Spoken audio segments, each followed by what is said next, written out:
radio stations and the streaming. And Hey, you've got it, ladies and gentlemen. Welcome to Breakfast with Roger and Friends on this, do we call this July 4th Eve?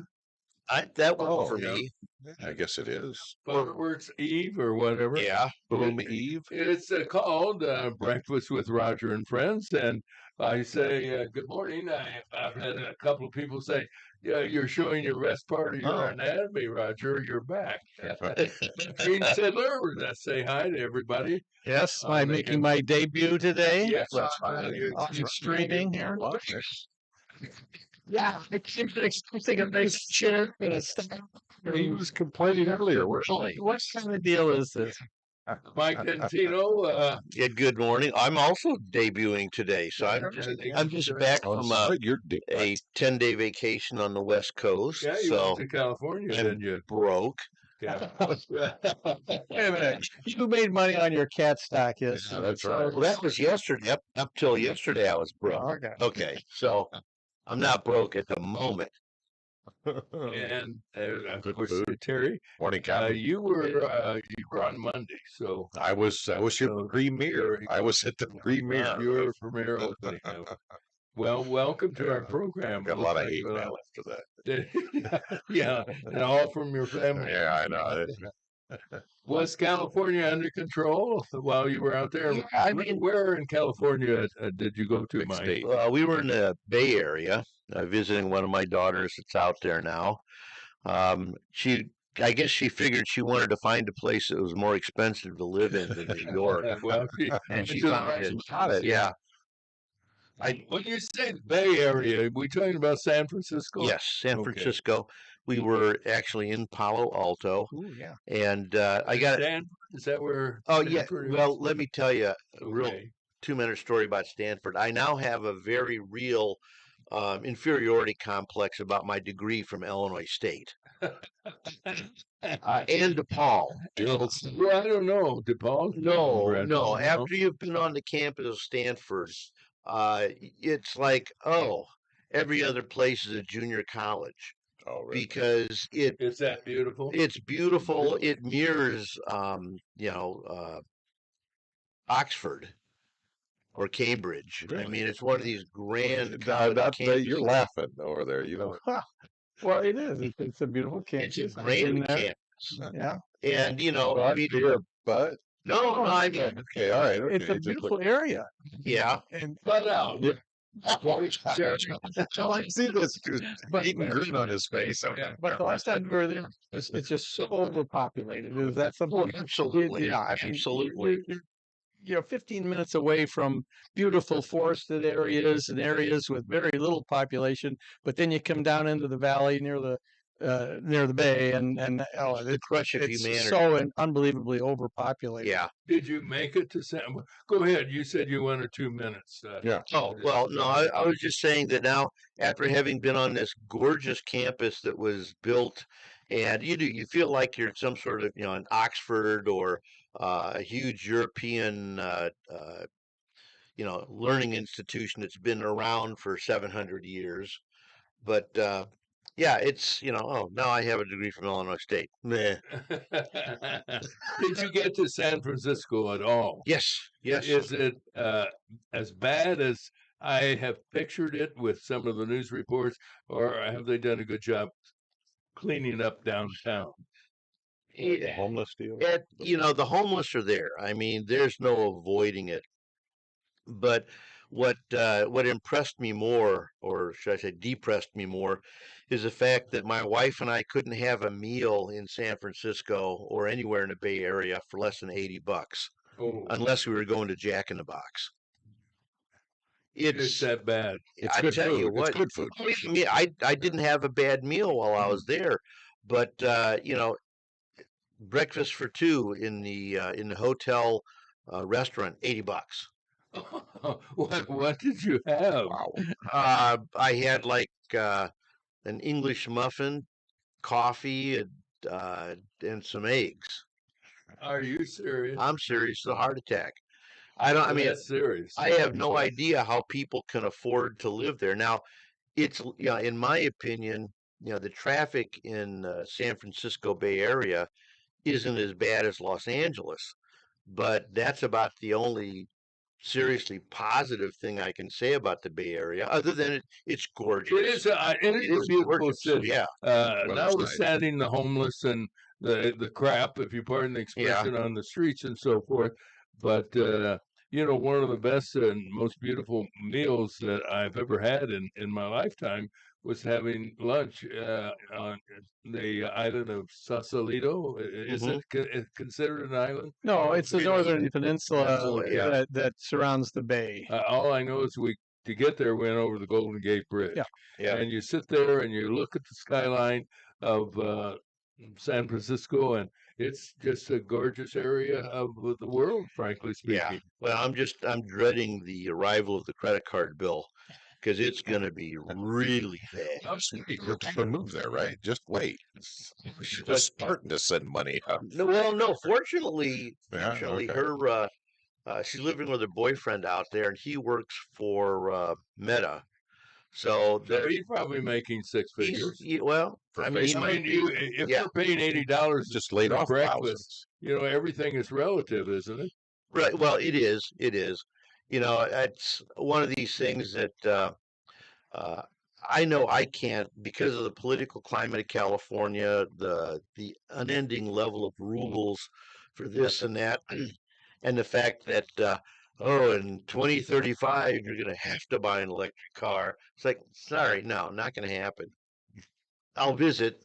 I'll take my diesel engine truck and I'll go visit. Drive around the You'll be in climate jail. Yeah. Because of that diesel.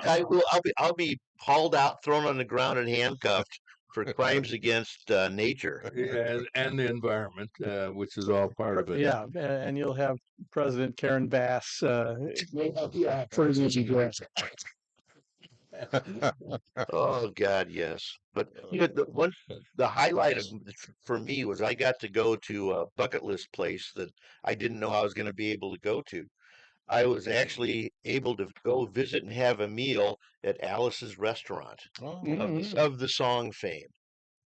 Help me out on this one. Our little Dr. Sidler and Terry, and I'm sitting there. Yeah. What are you talking about? You'll know. Arlo Guthrie wrote a song called Alice's Restaurant, and it's a kind of a long-winded story about how him and his friends went and had Thanksgiving dinner at Alice's Restaurant because they knew Alice, and they ended up getting arrested for helping Alice take the trash out. And when they couldn't figure out a place to put the trash, they just dumped it over a cliff and got arrested with, they were apprehended, as all felons are, by the local sheriff, who took hundreds of glossy 8x10 photographs of the crime scene and the attendant garbage. It's all in a song? It's all in a song. They were stoned. It's a long song. It's a long song. 18 minutes and 34 seconds. Yeah. It's the album version. I think there was a cut down version for radio play. It loses something in the translation if you cut it down. But it was Arlo Guthrie at his absolute best. I'll take your word for it. When you said Alice, I was thinking of the TV serial. What was the name of it? I think it was Alice. Yeah, just plain Alice. Yeah, it may have been. Yeah, about the Kiss My Grits. Yeah. I'm surprised you didn't know that song, Roger, being an old radio guy. I mean, not an old radio guy. Thanks for the compliment. That was an 18-minute song. That was the bathroom song. Yes, that was the bathroom song. In my day, songs that I played on 45s were 2 minutes, and the first one to break that rule, you might say, that went 5 minutes was what song? Marty Robbins. And El Paso. Right. 5 minutes and 1 or 2 seconds. What was Stairway to Heaven? That was the big. Oh, that was a long song. That American Pie was the original version. Again, it was cut down for radio. Inagata Devita. Inagata Devita went on forever. Well, I didn't realize all three of you were such music. We grew up in that era. I was just on radio and had a weak bladder. That's how I know. Okay, this medical report has been brought to you by. Let's get into the news. A lot of things going on in Washington, D.C., and America's big, beautiful bill. Is it going to pass or not? We'll find out.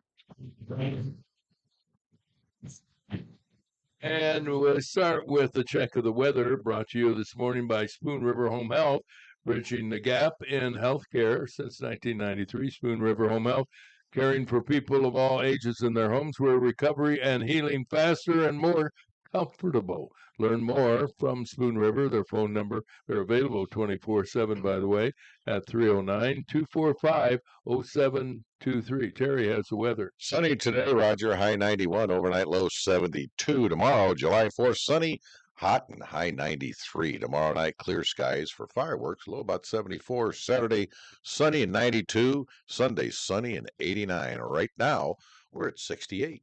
And now the news brought to you by your hometown community banks division of Morton Community Bank. 46 convenient locations in Central Illinois to serve you. Look for the clock tower, and you'll know they have time for you. Member FDIC. And now the news. Thanks, Roger. Well, there's been another brutal death of an infant. Peoria County Coroner Jamie Harwood says 7-month-old Elin Davis was pronounced dead at OSF St. Francis Medical Center. Harwood said the child died as a result of abusive head trauma perpetrated by another person. Police are called to a house in the 300 block of South Kersey, where the first responders were performing life-saving procedures on the baby before transport to St. Francis. Unfortunately, the child died. The police were told that the little boy was sleeping with a parent who later awakened and found him unresponsive. An autopsy and further investigation resulted in the arrest of the father, 41-year-old Dwayne Davis. He's been charged with first-degree murder. This is the second death of an infant within a week in Peoria, allegedly caused by an adult. 18-year-old Almarian Billups Wilson will be in court today to learn whether he'll be held behind bars until his trial for the first-degree murder of 18-month-old Sullivan Ewing. Wilson was babysitting 3 other children when he allegedly physically abused the infant, causing the fatal injuries. Police said other children were also taken to St. Francis for treatment. Peoria Heights officials announced the hiring of one of their own as the village's new police chief. Congratulations to Deputy Police Chief Chris Ahart, named to replace the retired Chief Dustin Howard. No, not Dustin Howard. Dustin, what was his name? Howard. Was it Howard? Yeah. No, Sutton. Oh, Sutton. Okay. Oh, Dustin Sutton. I was reading. Sorry. Yes, I'm sorry. Ahart has been with the department since 1999. Jody Blakely was named as deputy chief. Peoria police are investigating a rash of car burglaries that took place around 3 in the morning yesterday in the 100 block of East Hines Street near Timberbrook Apartments. 14 vehicles were vandalized. Tomorrow is July 4th, with plenty of organization around the fireworks show in the Peoria area, including Red, White, and Boom. Despite warnings about what kinds of fireworks are illegal, people have been to such places as Shelton's in Covington, Indiana, also Missouri and Iowa to make their July 4th purchase. I got mine. Have you been to Shelton's? Oh, I've You're in Covington. I've been there many times. I know a guy. He's short about 3 fingers and blind in one eye. He's the guy you want to buy fireworks from. He's got some really, really good stuff. So that's where I got And mine. his nickname is Lucky. Lucky. Yeah. Look out for Lucky. Yeah. Peoria County officials say a family of 3 went to a local hospital for treatment for injuries sustained when a rocket or some firework product exploded in their car on West Southport Road. A man and his wife and their 10-year-old son were all injured. Apparently, the man had been lighting and throwing fireworks from his car when the accident happened. Genius. 18-year-old him salutes. 18-year-old me salutes it. Here's another story to remind everyone how dangerous fireworks are. There's been an explosion at a facility storing fireworks in Yolo County, California. I'm sorry, but I've seen that on cartoons. County, yeah. Where is that county? I don't Yolo? know. Yeah. It's up in Northern California. and now it's in Southern California. And Western California, Eastern California. Reportedly, 2 people were injured and 7 others are missing.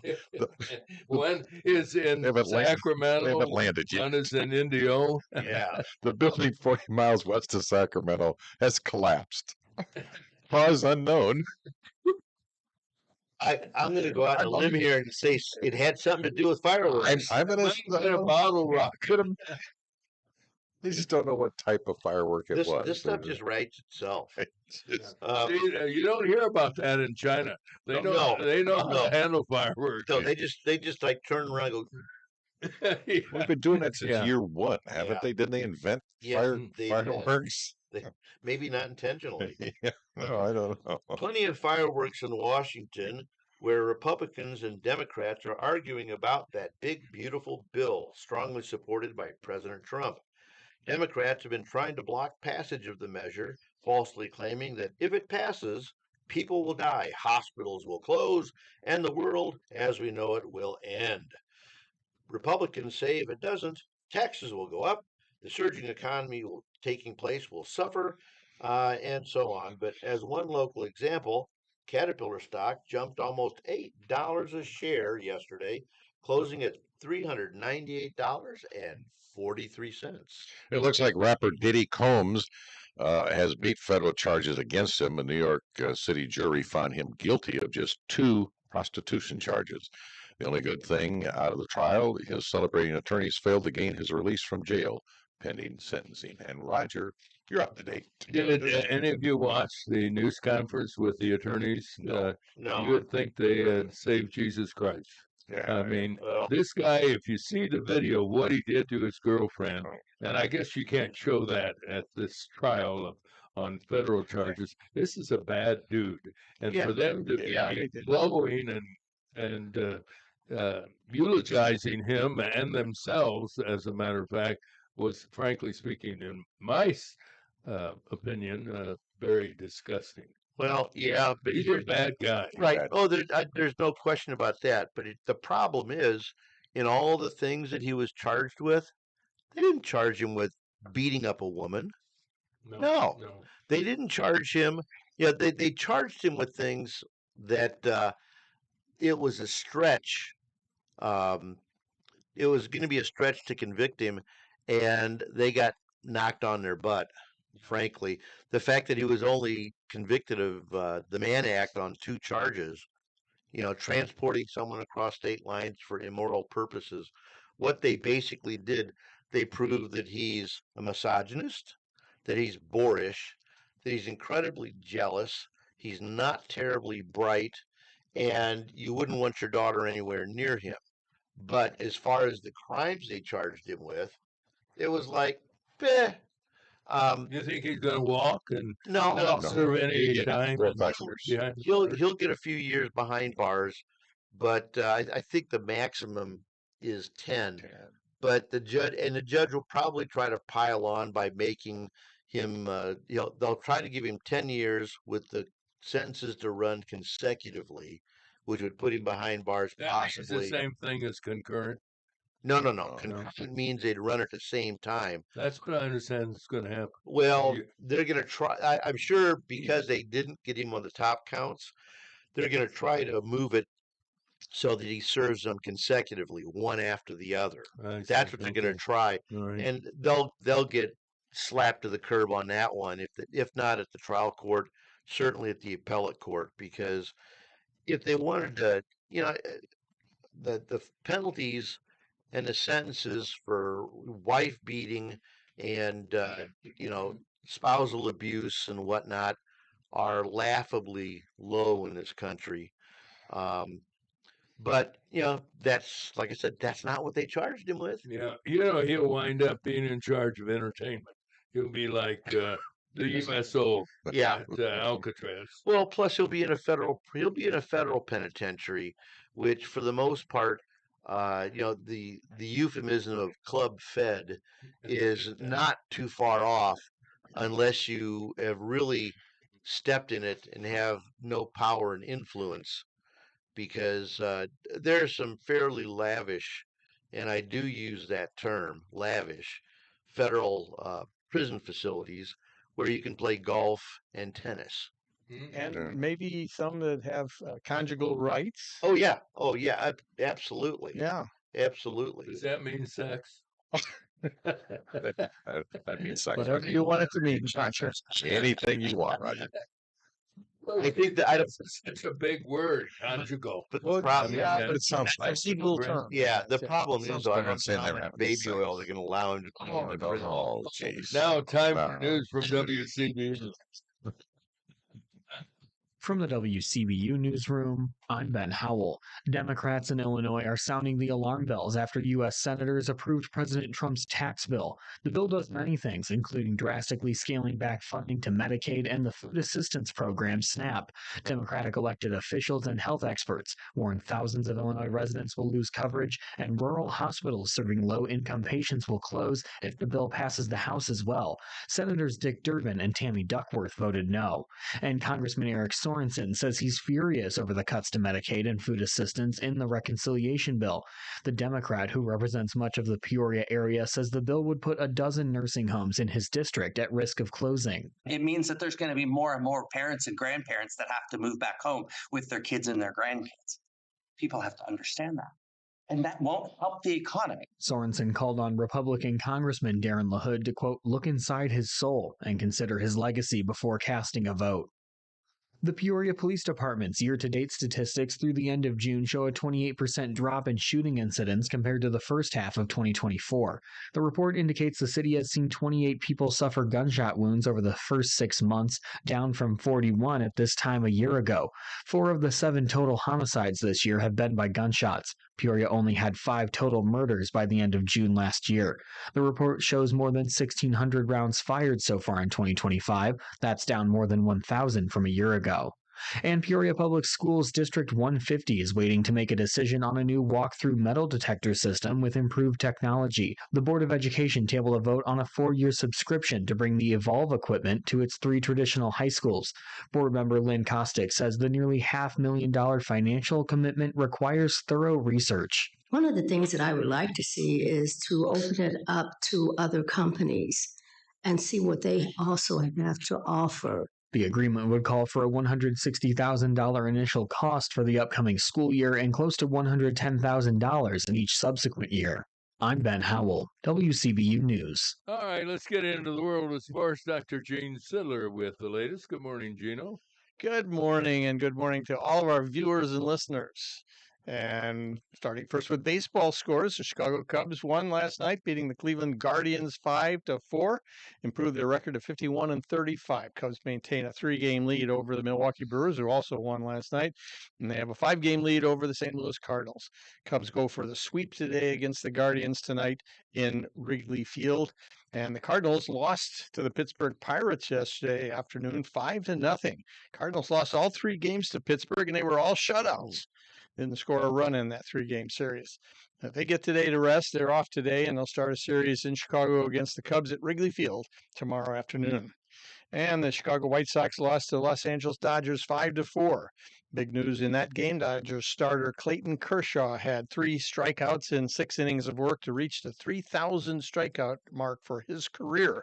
He becomes only the 20th pitcher in Major League Baseball history to reach the 3,000 career strikeout mark.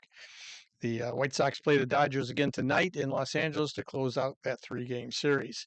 Peoria Chiefs won last night, beating the South Bend Cubs 21-2. The Chiefs had 21 hits and also capitalized on 4 South Bend errors for 5 unearned runs to amount that 21 runs. The Chiefs will play South Bend again tonight at Tozer Park before heading to South Bend. They had 21 hits and they had 21 runs? Yep. Well, again, there were like 5 errors that they also Wow. got people on base and walks. So, yeah, Oh, yep, my. 21 runs. Probably the best output they've had in a couple of years. Tennis going on now, the 138th Wimbledon Championships in London, England, just beginning the second round for both men and women. The tournament runs through Sunday, July 13th, but so far there have been an unprecedented number of early upsets. Men's singles, 15 of the 32 seeded players have lost to unseeded players and have been eliminated, including 5 of the top 12 seeds. The top 2 seeds, however, Yannick Sinner of Italy and Carlos Alcaraz, they are still alive. On the women's side, 16 of the 32 seeded players have already lost in the first round into the second round, losing to unseeded players. And that includes seeds number 2, 3, 4, and 5, which also includes 2 of the top American women, Coco Gauff and Jessica Pegula. Number 1 seeded Arina Sabalenka of Belarus. She is still alive in the tournament and is now the overwhelming favorite. And the competitive eating update for the weekend. Tomorrow is Nathan's hot dog eating contest in Coney Island, New York. Did you know Coney Island isn't really an island? It's just a little. I didn't know. I thought Sausalito was an island. That's true, but it is just a little peninsula on the southwest tip of Long Island. Or what's his name? Cheswick? Joey Chestnut. No, not Chestnut. Who are you thinking of? Yeah, Chestnut. Yeah, the men's favorite, Joey Chestnut, a is he gonna be there? 15-time winner of the Nathan's Hot Dog Contest. He's also the world record holder. He ate 76 hot dogs and buns in 10 minutes in the 2021 contest. Well, he returns after a one-year absence. He was banned last year for signing a sponsorship deal with a competitive food company that was Impossible Foods, the non-meat people. And he got a ban for that. Anyway, the winner last year, Chicagoan Patrick Bertoletti, he's also competing. On the women's side, the 10-time winner Miki Sudo, who set the record last year with 51 hot dogs and buns, is the favorite on the women's side. It'll be on ESPN tomorrow at 11 a.m. It's really romantic to watch the women shoving hot dogs. I do get a little turned on by that, Roger. I don't know about that part. But Bertolini's out of it. He just his record was 56. 56 last year. He won with 56. That's not with Joey there. Joey just competed in another contest recently that I won. Oh, he goes around the country. 76. I think it was a noodle contest or a pie contest or something. I don't know. Well, was it hot dogs? I don't know. But it was. He in 2021 he had 76 here at Nathan's. I think 2 years ago he had a rather modest 69 or so. Does he even like food? Does he know if he's got a he's not a big guy.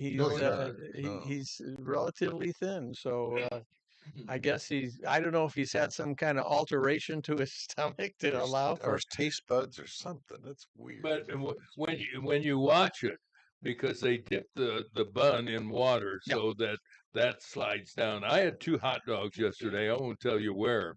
I had a hard time putting them away. But what was most hurtful, you want to guess what 2 hot dogs cost me with a little bag of chips? It depends on where you bought them. If you I'm not going to say why. It's $1.50. I was just $13. What? Yeah. Were these golden hot dogs? Now they are. I couldn't believe when I got the bill. Wow. No, I'll tell you off the air. I don't. Okay. It was an area restaurant. Okay. Wow. And, was it good? Yeah. It better be for $13. Yeah. Beautifully decorated. I mean, the guy took the mustard and made a design on it. They shame you for using ketchup? Most use dogs don't like you using ketchup on. I've never understood this. It's like a food fascism or something. No, let me tell you something, Doc. Chicago. On the way to the West Coast, we stopped in Chicago for the day and went to a Cub game. And $9? Well, it's probably about that. Because I was at one of the Wrigley Field, and I actually witnessed a young woman came up to the condiment aisle and the place where the ketchup and the mustard is. Okay. Chicken, simple carbs. But she started to squirt a little ketchup on this hot dog, and I actually saw some guy goes, "Really? Really? Are you over the? You're over the age of 12, and he started to lecture her on the fact that Ketchup. putting ketchup on a hot dog, because and honest to God, in Chicago, it's a thing. There are actually You can't- restaurants that will not sell you a hot dog if you say you want ketchup on it. They didn't have ketchup at Wrigley Field. They Oh, didn't. there was Not years ago, because I went to a game years What if ago. you wanted them on your French fries? Or I didn't know the rule, and I asked for ketchup for my hot dog, and the guy was upset. I like Yeah. There ketchup on wasn't my ketchup hot anywhere. dog. I don't Yeah. feel ashamed of it. well, But there are people I've who heard of being racially prejudiced, but not against ketchup. You it can't. reminds Yeah. me of that Can't do the it. food Nazi on the Seinfeld Oh, absolutely. episode. Absolutely. No soup for you. It is real and actually does exist, especially in Comiskey and Wrigley Field. If you want ketchup on a hot dog, you better be under the age of 12. Or shield it as you put it Yeah. on. So I've never heard of this before. Oh yeah. Oh yeah. I mean, if you look any menu that you see where they sell Chicago hot dogs, There's no you'll see a garden of stuff on it, but No. you will not see ketchup. Well, what started this movement? I think Was- the Heinz who was family the ticked vice somebody president off. who was married to a woman who was connected to Heinz? Oh, that was John Kerry, but he Kerry, yeah. wasn't. He wasn't vice president. He was secretary. Well, of he state. wanted to be. Yeah. He wanted No, to he be wanted to president. be president. Yeah, he is married to the heiress for the Heinz, Heinz, ketchup yeah. company, a Heinz company. Yeah, what Heinz was her is name? very Teresa Heinz. Was it Teresa Heinz? And I've never heard of. How about Mary Mustard? No. Are you going to finish sports? Only one more thing. On Saturday, the 112th edition of the Tour de France, one of my favorite sports, begins in France and runs through Sunday, the 27th of July. We'll have reports of that all through the next couple of weeks. That's it. You know, it's hard to watch it because you don't have Lance Armstrong anymore. I mean, he was a I watch it for favorite. the scenery. Was he stripped Yeah. all of his? He was stripped. Yeah, he wasn't was he stripped was. of everything. Yeah. You watch it for the scenery? Yeah, beautiful scenery. Like wait for the articles? They go Okay. past Go these through big the castles, and mountains they and, always yeah, give the it's history of them gorgeous. and everything. Yeah, it's very interesting. hmm And this year they're spending several days in the Normandy area, which they haven't done for many years. Did you go there? And that's didn't where- you that's tell where we me? were. All the time I spent a year and a they're, half, I did not make it to Normandy. And I There's a regret that. stop in Caen, CAEN, where we stayed for a couple of nights while we toured all the World War II history areas, the cemeteries and the beaches there in Normandy. So it'll be interesting to see that part of the race next week. Yeah. How much time did you spend at Normandy? I think maybe 3 days. It Oh, was part of it. really? It was part of a 2 week trip, and we ended up circling around through the Lorraine Valley, I guess it was, a winemaking valley in France, and then back to Paris. Did you sample some of the wine?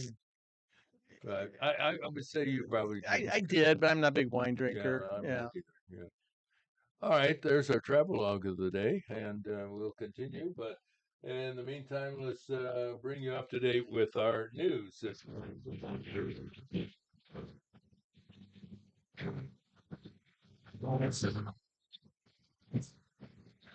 He's a CPA with Gordon Stockman Wall brings you the news headlines.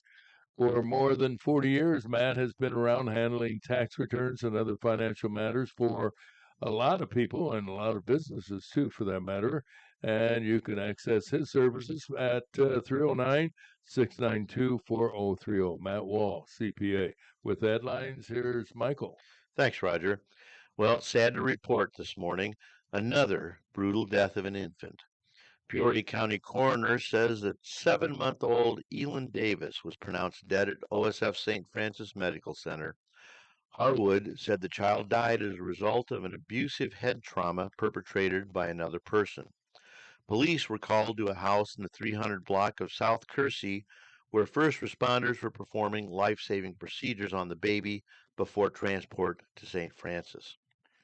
Police were told the little boy was sleeping with a parent who later awakened and found him unresponsive. An autopsy and further investigation resulted in the arrest of the father, 41-year-old Dwayne Davis. He's been charged with first-degree murder. This is the second death of an infant within a week. 18-year-old Amarian Billups Wilson will be in court today to learn whether he'll be held behind bars until his trial for the first-degree murder of 18-month-old Silen Ewing. Wilson was babysitting 3 other children when he allegedly physically abused the infant, causing the fatal injuries. Police said other children were also taken to St. Francis for treatment. Peoria Heights official announced the hiring of one of their own as the village's new police chief. Congratulations to Deputy Chief Chris Ahart, named to replace the retiring chief. Ahart has been with the department since 1999. Peoria police are investigating a rash of car burglaries that took place around 3 in the morning yesterday in a 100 block of East Hines Street near Timberbrook Apartments. 14 vehicles were vandalized.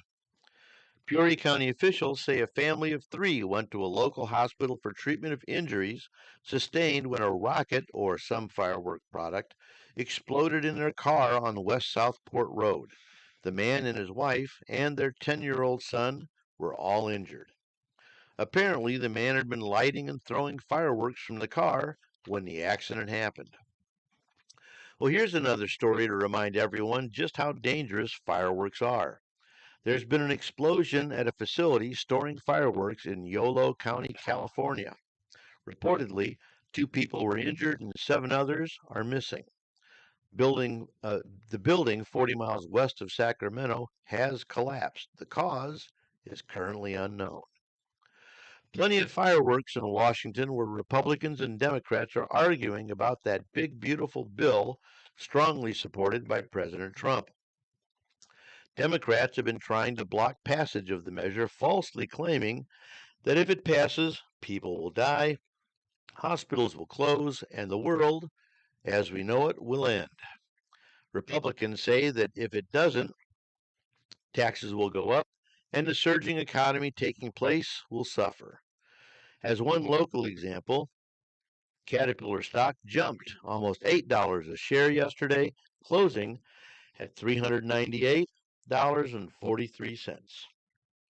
And finally, looks like rapper Diddy Combs has beat federal charges against him. The New York City jury found him guilty of just 2 prostitution charges.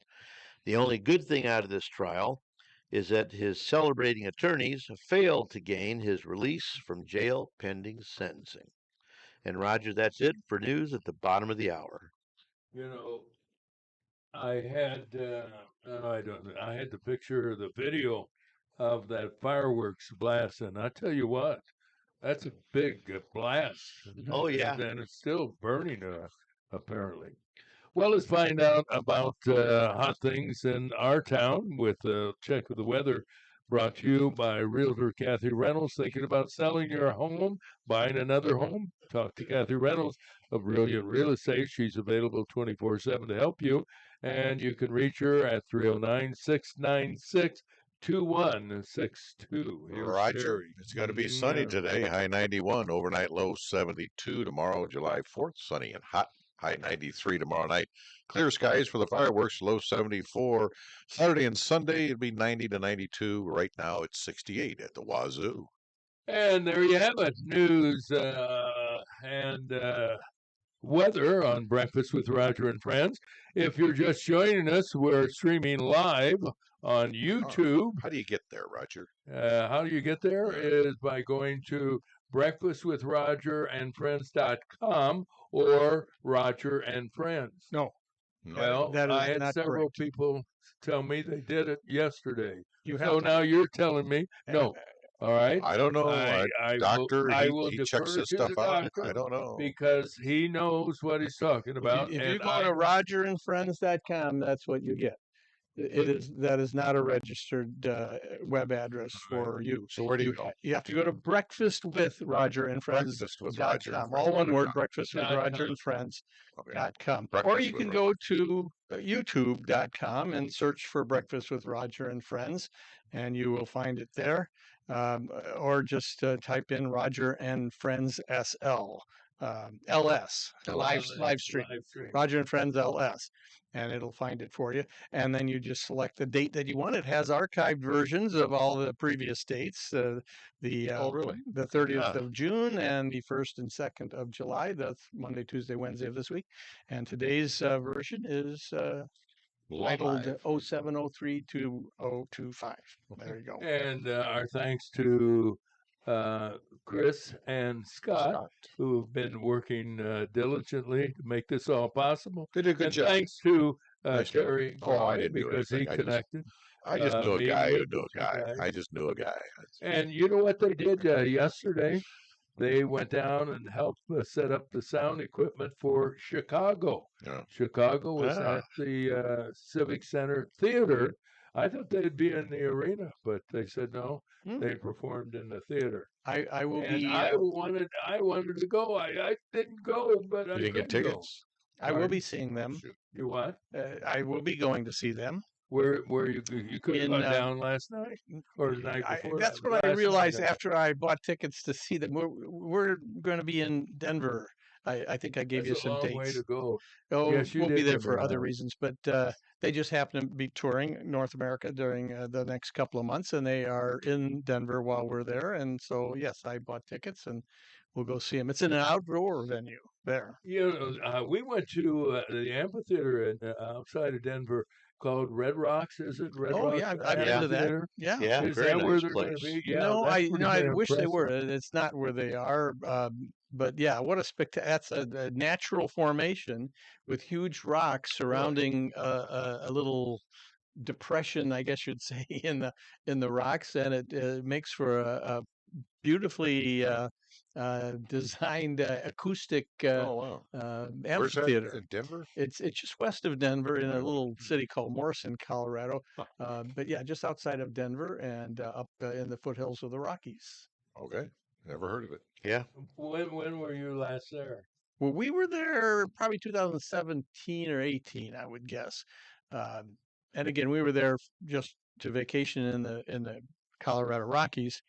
And we happened to see that Jackson Brown was there, and we went and saw. So you're going him. to see Chicago there this time? Well, it's not at Red Rocks, but it's at Oh. a open air theater. How many original members are still touring with them? You know, the original group I think had 8 or 9 members. You know, they Yeah, got brass right. group horn and section and everything. Yeah, right. so forth. But I don't think many of the original. Of course, Peter Cetera, the original singer, he quit very early in the course of the success that they were having because he was such a good singer and went off on a solo career.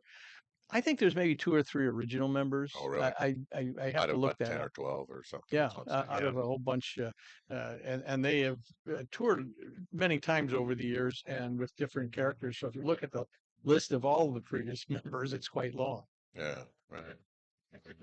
This sound a little familiar to you?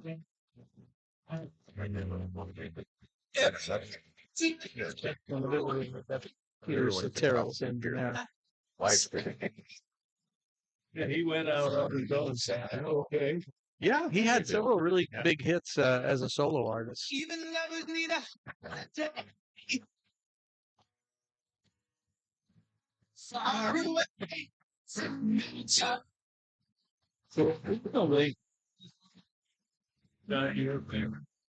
Yeah, I would say so. I would say it's one of my favorites. Their original name for their group was CTA, Chicago Transit Authority. Right. But they got a letter of cease and desist from lawyers for the Chicago Transit Authority, so they had to change their name. Got to give them some You would brief think. publicity. You would think. But maybe with politicians. in Yeah, Chicago. they're trying to protect their brand, I guess. But which is kind of interesting because I think most of the commuters in Chicago really despise the CTA when you get right down to it. Yeah, didn't the Kingston Trio have a song about the MTA? Was it? Yes. Yeah, Was I that think so, Kingston yeah. Stereo? Yeah, Yeah. I remember that. I don't. You don't. Okay, I'm sorry about bringing that up since you hadn't That's okay. heard of that. Now I will tell the viewers on YouTube. They block anytime we play music. They have the technology and block the music because we have to pay a fee. We're working on allowing that. Is that to happen. expensive? Does that cost a lot of money? Well, we're going to find out. And if it is, you won't be hearing music. So on it. welcome to Breakfast Yeah, with Roger yeah. and Friends telethon. We'll be collecting. It's not a bad idea, for that matter. Well, Gene, bring us up to date. What's the latest on the vote in the House on the big, beautiful bill that is going to bring an end to the world as we know it, according to Eric Sorensen? Yeah. That nursing homes are going to close, the hospitals will close their doors, and people will die. That's one of their favorites. They use that on another bill, as I Well, recall. Rogers, because we all know that when certain bills aren't passed, nobody dies. Death takes a holiday. It's just, yeah, okay. But at any rate, what's the latest? Well, the vote last night to move it out to the floor to get a final vote on the bill. Well, it went late into the night last night, as you know, Roger. Probably they were still voting when you and I went to bed. I went to bed. But I noticed this morning that it did pass out of. I guess that what was it that they're voting on ending debate so that then they can vote on So then they adoption can of the bill. so they can end the debate. They were voting on having a vote, I think. Yeah. That's pretty much it. Yes. Exactly. Well said. When I turned the TV off last night, there were still 4 Republicans who were no votes. Right. But I guess you can still change your vote before the gavel comes down. And 3 of them changed. And the final tally was 219 in favor and 213 against. Of course, all 212 Democrats voted in lockstep no, and 1 Republican. And the Republican was Representative Brian Fitzpatrick. Don't know too much about him. But him. Well, that's why he took the position. Now he'll be known and he'll get publicity There you go. that he didn't have before. That's one of the techniques. I don't understand Republicans that when you know you're going to lose, what's the benefit of continuing to oppose it? Because you know you're going to have the wrath of the party and most importantly, the wrath of the President of the United States for not being a team member. To me, I like to make the analogy with sports that you go into a huddle in football and the quarterback calls the play and he's going to pass. He's going to pass to the tight end when the halfback says, wait a minute. I haven't touched the ball much, and if you don't change the play to have me catch the ball, I'm not going to block it out for you. And that's essentially what these Republicans, like Rand Paul. Well, and Rand Paul eventually changed his vote. Thomas Massey changed his, and Don Bacon, that Nebraska rep who has announced his retirement, he was also opposed to the bill initially, and now has changed his vote. So it just leaves his Pennsylvania rep Fitzpatrick. It's the only no vote. And so that's good. That sort of suggests that it's going to pass. And yeah, they wouldn't move forward. Speaker Johnson would not call for a vote if he didn't think he had Right. votes. Right. And that's what I admire about Democrats. You know, they have such extremism in their party, from AOC to the Quad and the Squad and you name it, and some moderates and so forth. But when it comes to a vote, they all vote as the Captain Yeah. well, tells them to vote. that is interesting because I saw a couple of talking heads on the cable news networks over the last 2 days talking about how all these representatives are afraid to represent their own constituents and they're just in lockstep with Donald Trump. No, nobody is more in lockstep than the Democratic representatives. Yeah. They never step out of line. They vote total black vote, as they did in this case and in every case, voting no. Yeah, So they never, pardon the expression, leave the plantation. Exactly. when it comes They to know there will be retribution if they do, and so they are in lockstep with Schumer and who's the guy from Hakeem Jeffries. Jeffries, the guy Right. from- And then you had said too, excuse me, Mike, No, you that's you'd right. said that because I thought if it made it to the House, it's going to the president's desk, but there's been changes in the House already, so it's got to go back to the Senate after this. For reconciliation. I Yeah. believe that it will go back. You to want the to check Senate. that? I'm not sure that's true. Yeah, I don't know. I I thought this was one- the final I step thought one- before the president's desk. Yeah, I thought that what they in the House do essentially have to accept what the Senate has done. They can make amendments when it goes back to the House. Yeah, I well, think they did. it's the whole process is like Where's Ray LaHood when we need him? yeah, the whole it's process legal. is like making sausage. It's really you really don't need to see what's going on most of the time because it's very discouraging. It's like, Okay. oh, I'm going to eat that. Oh, I wonder how many members in Congress personally read the 904 pages. I'm betting you can count It was them on read to one them. hand. Yeah. It was read to them, well, that was the Senate. Well, nobody was there when they were. Well, I'm sure they reading were it. listening on their headsets and Yeah. on their Walkman or their. They were too Nobody's busy having a hot time. Well, I mean, when where you've got they when could you've even got a read it. 5,000 page bill, you'd better have someone read it to you. And that way you can get a nice nap in while they're What did it take? finishing it up. Was it 19 hours it took to read? 16 16 hours, 904 pages, and they are required by rule If to somebody read it asks. within a certain period of time per pages. Oh, I didn't know that. You couldn't okay. read it overly fast, and you weren't supposed to read it overly slow. And I don't know if somebody what was that thing that they have in the music that A metronome. now I wonder if it was going ding ding. But who reads it? Who do they hire to do that? Or who has to do there's people The secretary. in the House, Oh, staff geez. members, and they took turns, obviously. And I don't know how long I've one done some books read. on tape, and that's not easy. Read the library. I've been in discussions with someone in the library to read a book Oh, for the blind? for the blind. Yeah. Yeah. Do you ever do that? No. You've got No, a I've great. done. You've got a I've great read books radio on voice. tape that are on Amazon. I Oh, used yeah. to. Yeah, I used to work for companies that would hire me to read their books online. And I've read a lot of one Christmas I had little grandkids, so I read a lot of Horton Hears a Who, Yeah. the Express. What was the show? There was a movie, Polar Express. Polar Yeah. Express. I read those, and they're on YouTube. And my grandkids would go in and Well, that was listen to them. great that you Yeah. do that. Yeah, Yeah. that didn't pay anything. Yeah. The But other, it's fun. You know, you It's don't fun. have to get paid. You're not No, you getting paid now, neither am I. no, but this is for fun. That's different.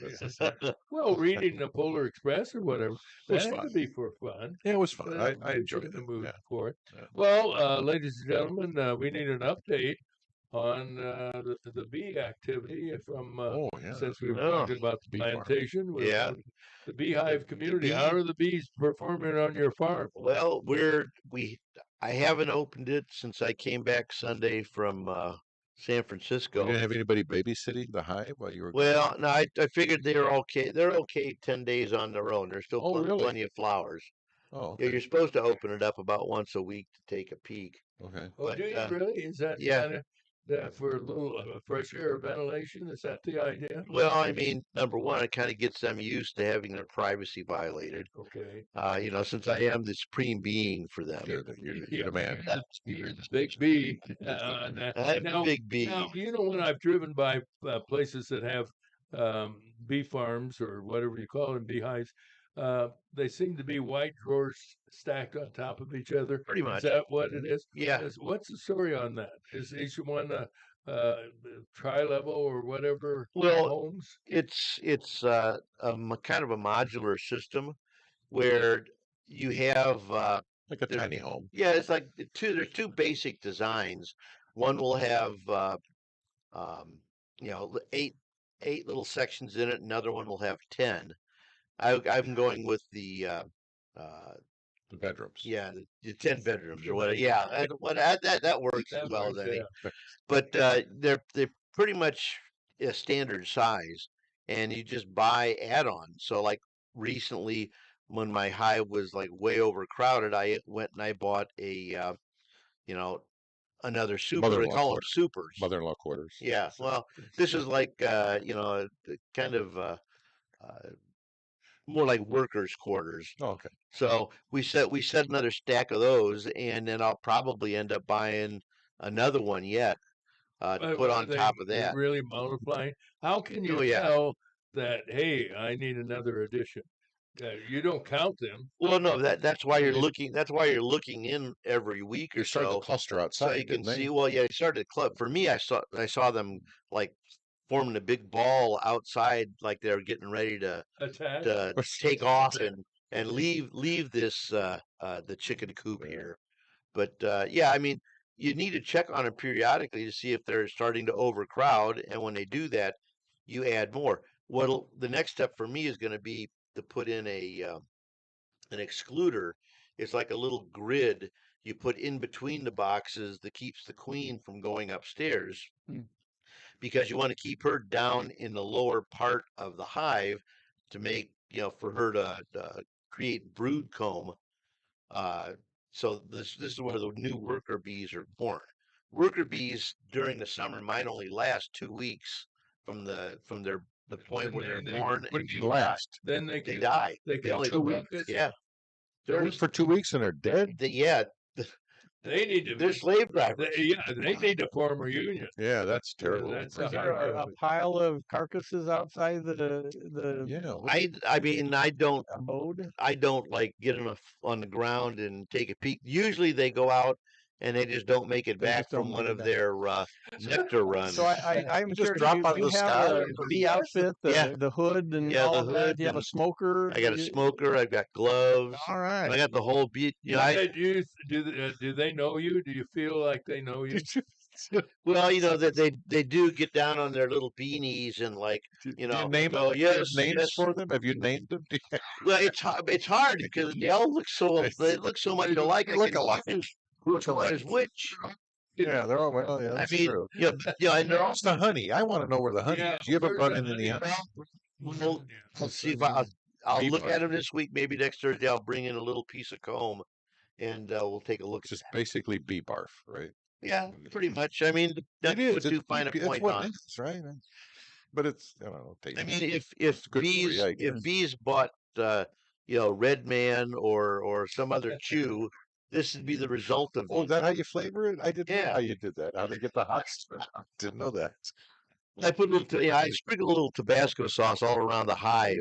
That's how they make hot honey. Oh wow. Okay, I didn't know that. It sounds like you've got a lot of time on your hands. I do, and my wife's always looking for something to keep me busy. A lot of time. Hell, he's only If looking you at once a week. He's keeping busy. Busy. oh, Did you send busy one as to a me? bee. We really haven't yet. There were a There are a couple lot more. of great names that came up. Yeah. Well, I still like Sons of Bees, but Sons of Yeah. bees. Wow. Well, keep us informed. Yeah. We want to know how things are going We'll bring in a and how toaster. soon we can look for it on the shows at I won't say Walmart because they get most of their things from China. yeah. Hy-Vee, maybe. Hy-Vee, Hy-Vee, maybe one of or your Low-Vee. maybe one of the local farm stands out in Marshall County. Yeah, We'll see. okay. I'll look for if you see a guy with big. Well, I see what he looks like and now. a If you net see over this his guy, head, and looks like he's got an SOS pad on his chin. There you go. Yeah. For stop that. by. He needs to Well, we got some late breaking news. No, I just Wait. had a clarification because I had said that it has to go back to the Senate, and there Yeah. was a point in the course of this bill where that looked likely because if any changes are made to the Senate version, it has to go back to the Senate to be reviewed Right, and okay. reconciled again. And there were several proposals for changes that were close to being put in this. It turns out in the end, they did not change it. They lost. They voted last night as is, so this will not need to go back to the Senate Oh, if so it this does is right. pass. Passes the House this And morning. there's a good chance it will pass sometime today and be on the president's desk tomorrow, which is what he had predicted. Yep. He wanted to sign it on July 4th, Hmm. and that's looking more and more favorable. So we'll see. Yeah. Okay. You know what? Excellent. If it passes, and it appears that it's going to, with all the pomp and circumstances that could follow, if Donald Trump would really like to get under the skin of the opposition party, he should have a parade. That drove them nuts. Jeez. Oh, yeah. I tell you what. Well, it's July 4th. Yeah. I wonder, are they going to have a 4th of July Oh, parade? Washington D.C. usually has a big fireworks display every year, and big so I ceremony at would night. guess that they maybe don't want to take away from that. I don't think there's a parade for tomorrow. Yeah. Well, I'll tell you this: there's a parade tomorrow in West Peoria. Oh, Kicks off at 10 o'clock. Mayor of West Peoria, our good friend Jim Dillon, said that was on our show this week and said, I think at that time they had 67 participants for the parade, and it'll be a big time and a good time. So put it down on the calendar of things to do tomorrow. Do we know the Grand Marshal? I know it's a big secret. Do we know that? Have we found that out? We did everything. We tried Chinese torturing. We put Yeah. some matchsticks under I know a guy. I'll make a Jim's, call. I know a guy. and he would not reveal. I know the it was a name of big the secret. Grand Well, as you know, I have a connection Yes, to the you do. Dillon Do family. you know who it is? Do you know who it is? I was told, Come on, Doctor. but I don't remember because it wasn't somebody that I He's a knew. tall old guy. He'll It wasn't forget. anybody that I knew. So I've now Was forgotten. it male or female? I don't want to reveal too much here Okay. because it was I'm going to. Well, was you're told- not under any it was obligation. told You're to me not. in confidence, and I Oh, cannot All right. break that confidence. So there are but- people who do know it, but you have to be married. Well, of to course, do there's it, right? people that know. Well, because I you mean, have to more than just the make mayor. No, No, I meant more than the Jesus. I meant more than the committee. By a robot. No, I meant more than the Are committee. you the drinking secret. again? Yeah. Okay. Obviously not drinking enough. I'm still here.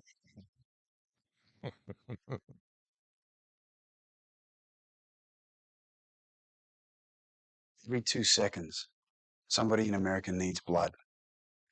You can help by donating blood at your local American Red Cross. Donating blood is easy. It only takes about an hour, and a single donation can help save more than one life. This is Alex O'Loughlin asking you to donate blood to help somebody in need. A friend, a neighbor, or somebody you haven't even met. Call your American Red Cross at 1-800-GIVE-LIFE or visit them at givelife.org. The need is constant. The gratification is instant. Give blood. Think about everything that you save. You save gas, you save money, you save time. But have you ever thought about saving life? That's right, life. In just 1 hour, you could save up to 3 lives, giving 3 people more time with the ones they love. And isn't that the best thing to save? The need for blood is as universal as it is constant. Save life, give blood.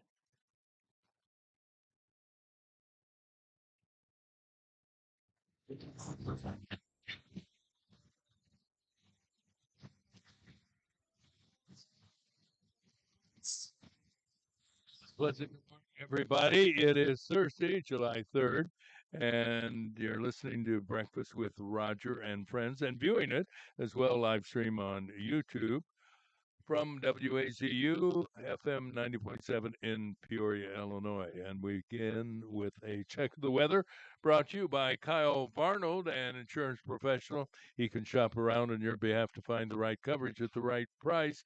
You can get all the details from Kyle. Kyle Barnold's phone number 309-682-0519. Sunny today, Roger, and not any rain in the forecast for a couple of days. High 91 today, overnight low 72 tomorrow. Sunny and hot, high 93 tomorrow night. Clear skies for the fireworks, low 74. Saturday, sunny and 92. Sunday, sunny and 89. Currently, we're at 69 degrees. And our news brought to you by Steve Sink. He's a managing partner of PHX Affiliates. Steve has been a business broker for over 20 years, working with folks who are interested in purchasing or selling their business. This guy knows business. He's a professional. Steve Sink. You can reach him at 309-696-8508. Here's Mike. Thanks, Roger. There's been another brutal death of an infant. Peoria County Coroner Jamie Harwood says that 7-month-old Elin Davis was pronounced dead at OSF St. Francis Medical Center. Harwood said the child died as a result of abusive head trauma perpetrated by another person. Police were called to a house in the 300 block of South Kersey where the first responders were performing life-saving procedures on the baby before transport to St. Francis. Unfortunately, the child died. Police were told the little boy was sleeping with a parent who later awakened and found him unresponsive. An autopsy and further investigation resulted in the arrest of the father, 41-year-old Dwayne Davis. He's been charged with first-degree murder. This is the second death of an infant within a week in Peoria. 18-year-old Amarian Billups Wilson will be in court today to learn whether he'll be held behind bars until his trial for the first-degree murder of 18-month-old Sullivan Ewing. Wilson was babysitting three other children when he allegedly physically abused the infant, causing the fatal injuries. Police said the other children were also taken to St. Francis for treatment. Peoria Heights officials announced the hiring of one of their own as the village's new police chief. Congratulations to Deputy Police Chief Chris Ahart, named to replace the retiring Chief Destin Sutton. Ahart has been with the department since 1999, and they promoted Jody Blakely, has been named Deputy Chief. Peoria police are investigating a rash of car burglaries that took place around 3 in the morning yesterday in the 100 block of East Hines Street near Timberbrook Apartments. 14 vehicles were vandalized. Tomorrow's July 4th with plenty of organized fireworks shows in the Peoria area, including Red, White, and Boom. Despite warnings about what kinds of fireworks are illegal, people have been to such places as Shelton's in Covington, Indiana, also Missouri and Iowa to make their July 4th purchases. And I know a guy with three fingers and one eye who's very good at that stuff. He's got the best stuff that you can buy in the market. He's give me a call. Peoria County officials say a family of three went to a local hospital for treatment for injuries sustained when a rocket or some firework product exploded in their car on West Southport Road. Seriously? Lovely. A man and his wife and their 10-year-old son were all injured. Apparently, the man had been lighting and throwing fireworks from his car when the accident happened. And I can't imagine his wife was not going, you should not do that. This is a good idea. This will be fun for the kids, honey. And doing it in a car. Well, yeah, I mean, that's fun. I don't. Well, like I said before, Roger, 18-year-old me was like going, yeah, Pretty cool. and 70-year-old me is going, Oh, F my God. around and find out. We all have gone through this during our career. How many times, just with firecrackers, have you lit a fuse on a firecracker and it bursts in flame, and then it gradually goes out, and you have just a little bit of the fuse left. Yeah, you got to try to light it. And then you try to figure out, do you want to try it? Sure. Are you going to have enough time to light it and get away from it? How many times have we done that? Well, Roger, I have burn marks on my fingers to demonstrate that one. And do you remember the little firecrackers that were real tiny? The lady fingers. The lady fingers. Yeah. I had a guy that would light it and then hold it in his finger. Oh yeah, I've done that. Have you done Yeah, that? I've done. I mean, they said you were that guy. Roger. Yeah, I was that.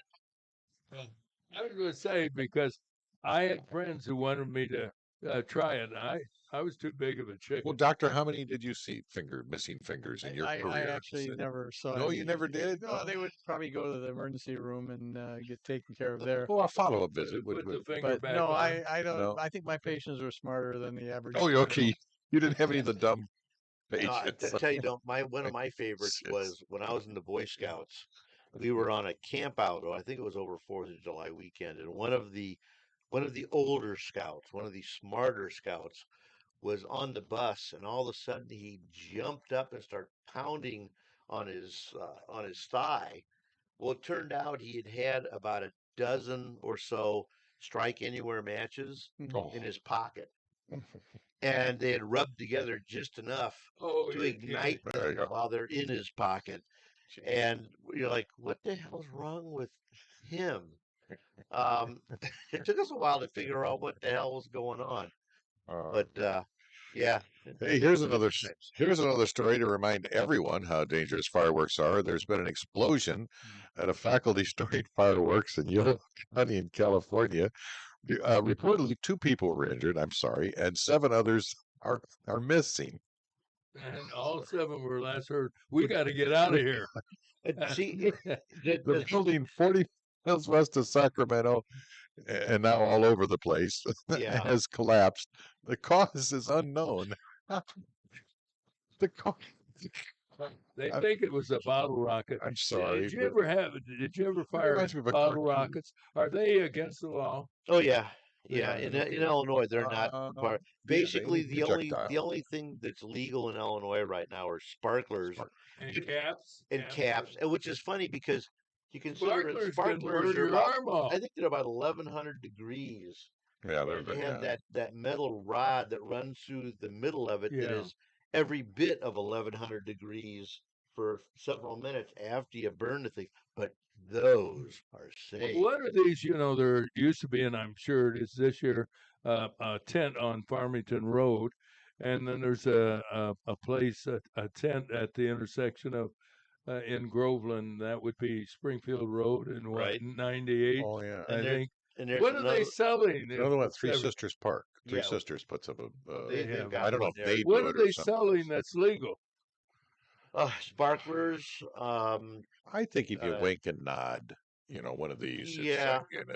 Well- palm them a 20 or a 50. I think you. You think it's on- Well, I'd say Because being positive. because they've been to Shelton's. They Yeah. came from Shelton's. It's a long drive, and if you go there to get fireworks, what you do is before you buy the fireworks, you stop at the Beef House and have lunch. Beef House. That's Yeah. true. Yeah, It's that's an outstanding actually. restaurant. No, I don't know about that. Have you ever eaten there, Gene? Yes, I have. Yes, You did it's like it. right at And that's in exit Shelton? 4. Is it what's it labeled? Food. You mentioned the city, the town that's Covington. there. Covington. Yeah. No, Covington's a little Shelton. farther.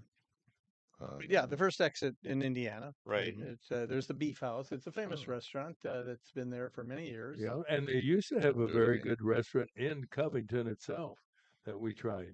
But any rate, any other news? Oh, let's see. Moving right along. Yes. Plenty of fireworks in Washington where Republicans and Democrats are arguing about that big, beautiful bill that's strongly supported by President Trump.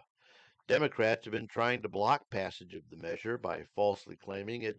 If it passes, people will die, hospitals will close, and the world will end as we know it. Yeah. Republicans say that if it doesn't, taxes will go up. The surging economy that's taking place will suffer.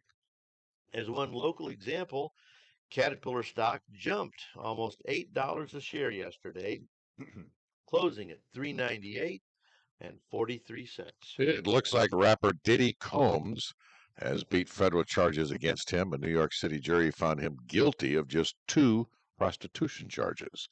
The only good thing out of the trial, his celebrating attorneys failed to gain his release from jail pending sentencing. And Roger, that'll bring you up to date.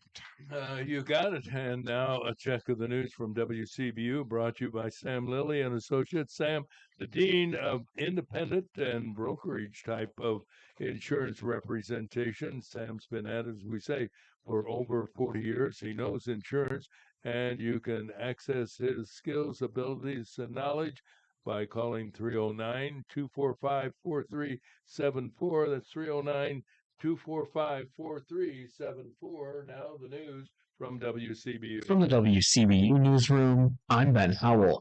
Democrats in Illinois are sounding the alarm bells after U.S. senators approved President Trump's tax bill. The bill does many things, including drastically scaling back funding to Medicaid and the food assistance program, SNAP. Democratic elected officials and health experts warn thousands of Illinois residents will lose coverage, and rural hospitals serving low-income patients will close if the bill passes the House as well. Senators Dick Durbin and Tammy Duckworth voted no. And Congressman Eric Sorensen says he's furious over the cuts to Medicaid and food assistance in the reconciliation bill.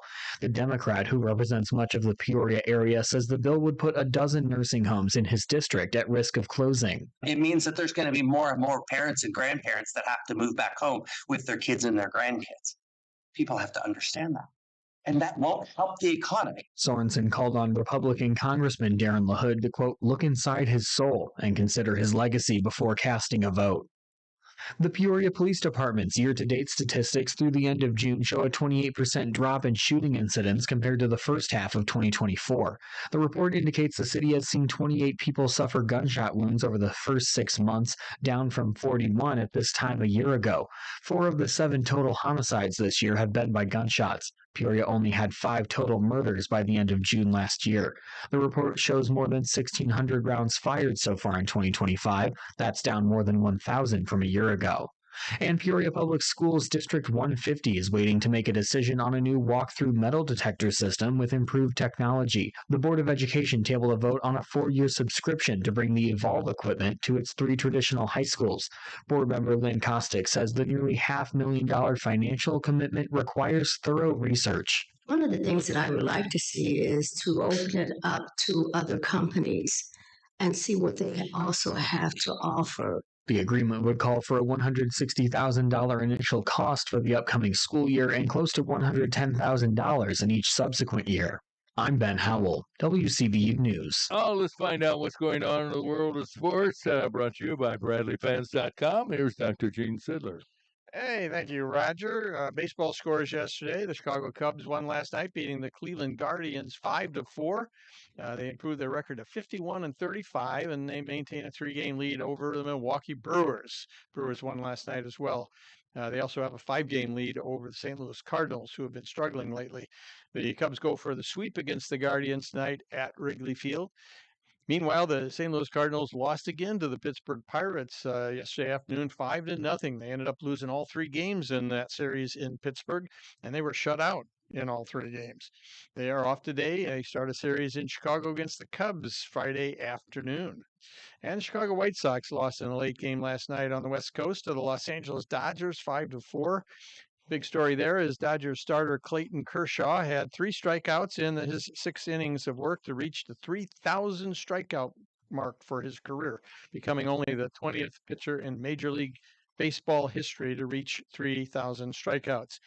Who would you guess is the number 1 pitcher in all-time baseball history in terms of the number of career strikeouts? Bob Gibson. No, he is 16th. Wow. Current All time. I'm going to say Walter Johnson. Walter Johnson's number 9. He's the only older guy in the top 10. No, number 1 is Around what year? Give the initial. Around what year? For 70s and 80s okay. and 90s. What are his? NR. Nolan Ryan. Nolan Ryan. Very good. 5,714. Wow. 5,714 strikeouts. Second place is Randy Johnson with 4,875. So he's almost 1,000 behind Nolan Ryan, and he's in second place. Roger Clemens is third. Steve Carlton fourth. Burt Blyleven fifth. Tom Seaver sixth. Don Sutton seventh. And Gaylord Perry is 8th, and then Walter Johnson. Justin Verlander is still active, and Max Scherzer, they're 10th and 11th, and they've already exceeded 3,000. They're both around 3,400. Where's Bob Gibson? Bob Gibson was 16th. He has 3,117. What Nolan? What was his? The curve? Nolan Ryan was just fastball guy. Now he did have a terrific curve, and that's what made his curve so effective. Is because people had to get out of the way of something that looked like it was coming inside, and so when he threw a curveball, it had them buckling their knees. I know. I can't forget. I can't remember the name of the retired umpire that came to Peoria, and we did a show. I emceed at the Mark Twain with Royce and the umpire, and he told the story about how I think it was Nolan Ryan was on the mound, and the umpire called it a strike, and the batter said, "I didn't even see it," and the umpire said, "Neither did I." Well, you got to wonder if sometimes that doesn't happen because You blink you know your you eye. blink at the wrong time, and when you watch it on TV, you know they have that during spring training. They had that challenge system with the automated strike zone, and I think it will get incorporated next season Well, let's hope. because The boy, calls I think they're worse this year than worse ever. Yeah, you Absolutely. see some In the first five inning, and the umpire missed 4 calls in the Yeah. first inning. and I've seen some that are at least 5 inches outside the strike zone being called strikes. Some of them that are in the strike zone that just Are balls. get the pitchers all riled up. They've got to be more consistent. Anyway, getting back, that does it for our major league report. The Cubs were winners. The Cardinals and White Sox losers. Peoria Chiefs were winners last night with a big offensive outburst. Beat the South Bend Cubs 21-2. Chiefs had 21 hits and also capitalized on 4 South Bend errors for 5 unearned runs. The Chiefs will play the South Bend Cubs again tonight at Dozier Park, and then they head to South Bend and play the final 3 games of this stint with South Bend over in South Bend, Indiana. The tennis world, 138th Wimbledon Championships going on in London. They're just getting into the second round, both men and women, and the tournament runs, of course, through Sunday the 13th. So far, there have been an unprecedented number of early upsets. In men's singles, 15 of the 32 seeded players have already lost and been eliminated, including 5 of the top 12 seeds. The top 2 seeds, Yannick Sinner of Italy and Carlos Alcaraz, are still alive. The women's singles, 16 of the top 32 players have been upset and by unseeded players and been eliminated, including the 2nd, 3rd, 4th, and 5th seeds. The top seed, number 1 seeded Arina Sabalenka of Belarus, is still alive, but the top seeded American women, Coco Gauff, who won the French Open, and Jessica Pegula, who was the number 3 seed, they've been outed and eliminated from the tournament. And of course, They've been outed as what? they have been. Sorry. I knew as soon as I said that. You knew it. You know it. It was I'm listening. I'm listening. When you go off script, I know. I I wish was I could have taken it back. yeah. Anyway, the competitive eating world comes to a pinnacle tomorrow with the Nathan's Hot Dog Eating Contest in Coney Island, New York. The men's contest, the favorite's 15-time winner and world record holder, Joey Chestnut, who returns after his 1-year ban for his sponsorship deal that he had with Impossible Foods. The women's favorite is 10-time winner Mickey Sudo, who won it last year and set a record with 51 hot dogs and buns. Can we bet on this? Is this a betting? Absolutely. Is it betting line? Now, What is how many or time or you can bet on how many and who will win and who will finish second. All those variations. It's like a horse race. They'll give you odds on who anything. shows up first? Okay. I think betting on anybody but Mickey Sudo and Joey Chestnut is crazy because they're going to win. They're so much better than the other competition. But it'll be interesting to see how close the other competitors can get. See, that's where you can probably make some money is, the over under for second place and such. Maybe so. Yeah. The sucker bets. I need to kind of apologize. I earlier mentioned about paying $13 for 2 weenies, 2 hot dogs. And I will say sometimes when you get a hot dog, the weenie is not as long as the bun. And in this case, these, what would you say, $6.50 So you got per hot dog? extra length weenies for that. Yeah, the weenie went from It's a one weenie. end Can to we the call other. that something other? Okay, the hot dog. Yeah, just call it a hot dog. Well, no, There's a hot dog and there's a bun. the hot dog is the bun and the weenie. No. Well, you never go up and say, Give me a weenie. I'd You ever going to ask for a weenie? Believe me, buddy, that's going to be When somebody a rough you a hot lunch. dog, don't they ask you, would you like a bun with it? Yeah. Okay. No, they don't. Never said that. So they automatically serve it with a bun. Would you when you order a hot dog, they don't say, do you want that with or without a bun? It's just understood. Or do you want it with or without my weenie? No, that never comes up. It wasn't. It never. I used to work at a hot dog stand. I was hopefully your weenie never comes out. It never comes out. never comes up. We need to figure a way out now with all of our electronic advancements here to have a fan voting option.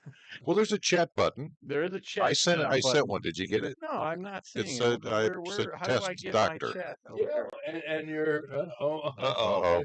We're about to be Yeah, anyway, you reprimanded. can always call us at 309-966-4044. and hope that our phone works. I don't know. This is you just see a lot of call it. advertising, i3 broadband, but when it comes to phone service, skip that one. Because we've had nothing but problems with i3 broadband and their phone service, unfortunately. Any rate, whether you call it a weenie or a hot dog, I just prefer you not call it a weenie. It's just, Okay. I'm sorry.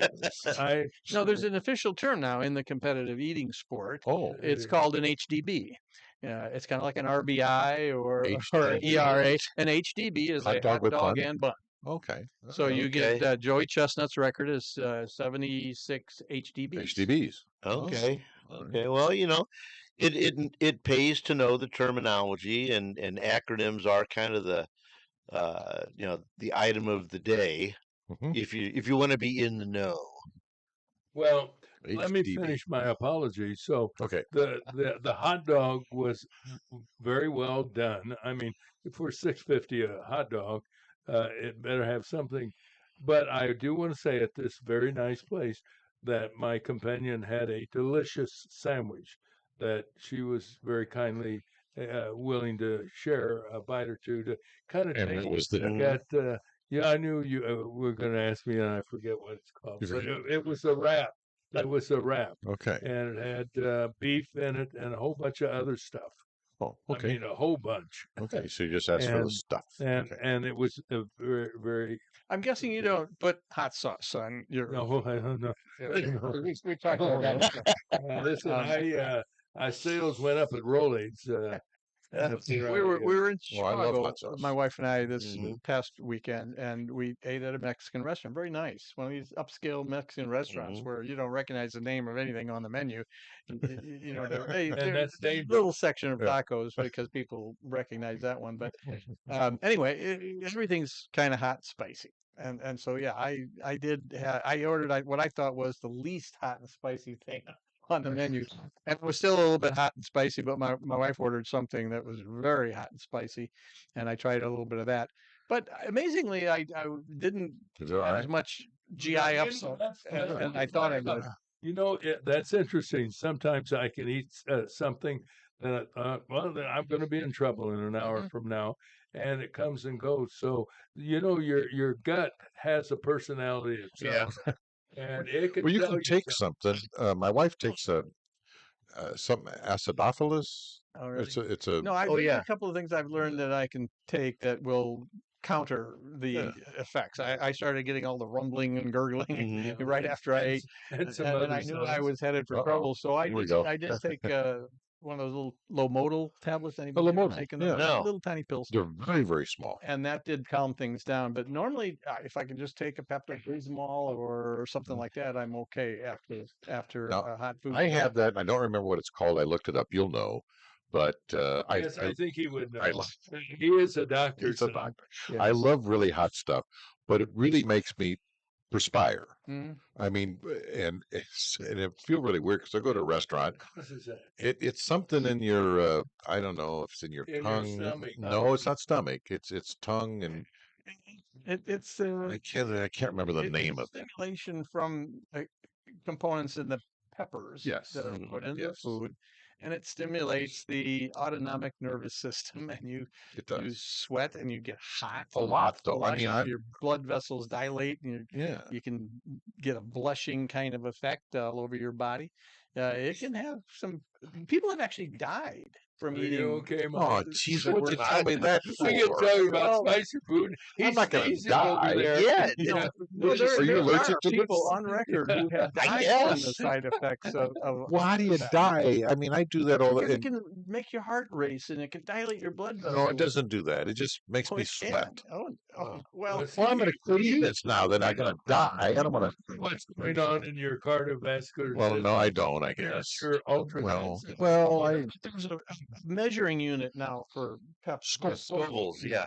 and there are some peppers. Which Scoville kills you?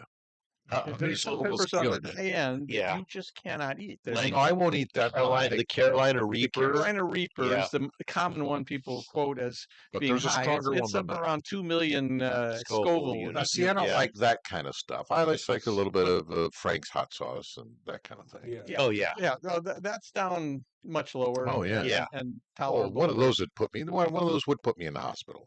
One of those would. Well, right now we're going to put you in the news In the news, department okay. to bring you up to date. And then I think we can He's coming in.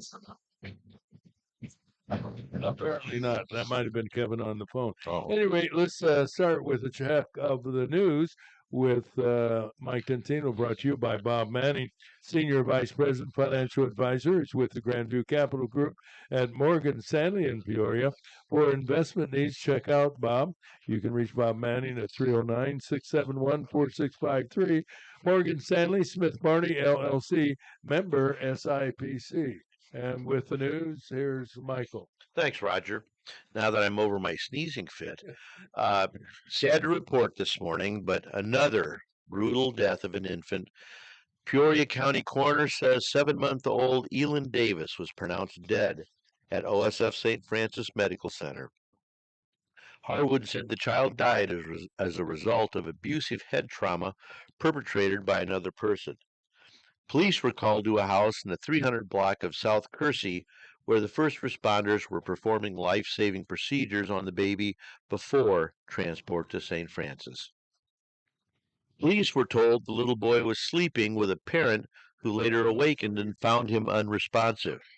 An autopsy and further investigation resulted in the arrest of the father, 41-year-old Dwayne Davis. He's been charged with first-degree murder. This is the second death of an infant within a week.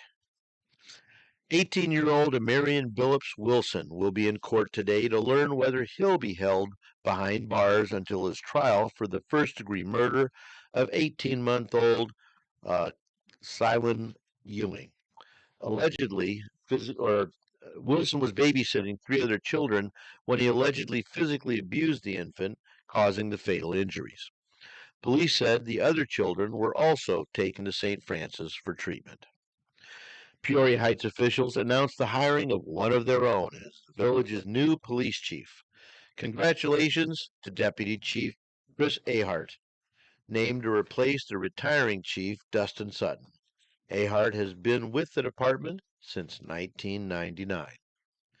And Peoria police are investigating a rash of car burglaries that took place around 3 in the morning yesterday in the 100 block of East Hines Street near Timberbrook Apartments. 14 vehicles in total were vandalized. Peoria County officials say a family of 3 went to a local hospital for treatment for injuries sustained when a rocket or some other firework product exploded in their car on West South Fort Road. A man and his wife and their 10-year-old son were all injured. Apparently, the man had been lighting and throwing fireworks from his car when the accident happened. And here's another story to remind everyone how dangerous fireworks are. There's been an explosion at a facility storing fireworks in Yolo County, California. Reportedly, 2 people were injured and 7 others are missing. The building, 40 miles west of Sacramento, has collapsed, and presently the officials are saying the cause is unknown. Plenty of fireworks in Washington where Republicans and Democrats are arguing about the big, beautiful bill strongly supported by President Trump. Democrats have been trying to block passage of the measure by falsely claiming that if it passes, people will die, hospitals will close, and the world will end as we know it. Republicans say if it doesn't, taxes will go up and the surging economy taking place will suffer. As one local example, Caterpillar stock jumped almost $8 a share yesterday, closing at $398.43. Well, it looks like rapper Diddy Combs has beat federal charges against him. A New York City jury found him guilty of just 2 prostitution charges. The only good thing out of the trial, his celebrating attorneys failed to gain his release from jail pending sentencing. And Roger, that's it for news at the bottom of the hour. All right, as usual, thank you kindly. Now a check of the weather. Terry has the weather, and it's brought to you by Advanced Medical Transport of Central Illinois. And do remember, in a time of need, AMT will be there in a matter of minutes with the most skilled and advanced pre-hospital care possible. AMT, great folks, great people, dedicated to providing a better life through better health. Well, Raj, today it's going to be sunny and high 91. Overnight low 72 tomorrow, July 4th, sunny and hot. High 93 tomorrow night, clear skies for the fireworks, low 74. Right now, we're at 69 degrees at the Wazoo. And right now we have on the phone line Peoria Defense Attorney Kevin Sullivan. Good morning, Kevin.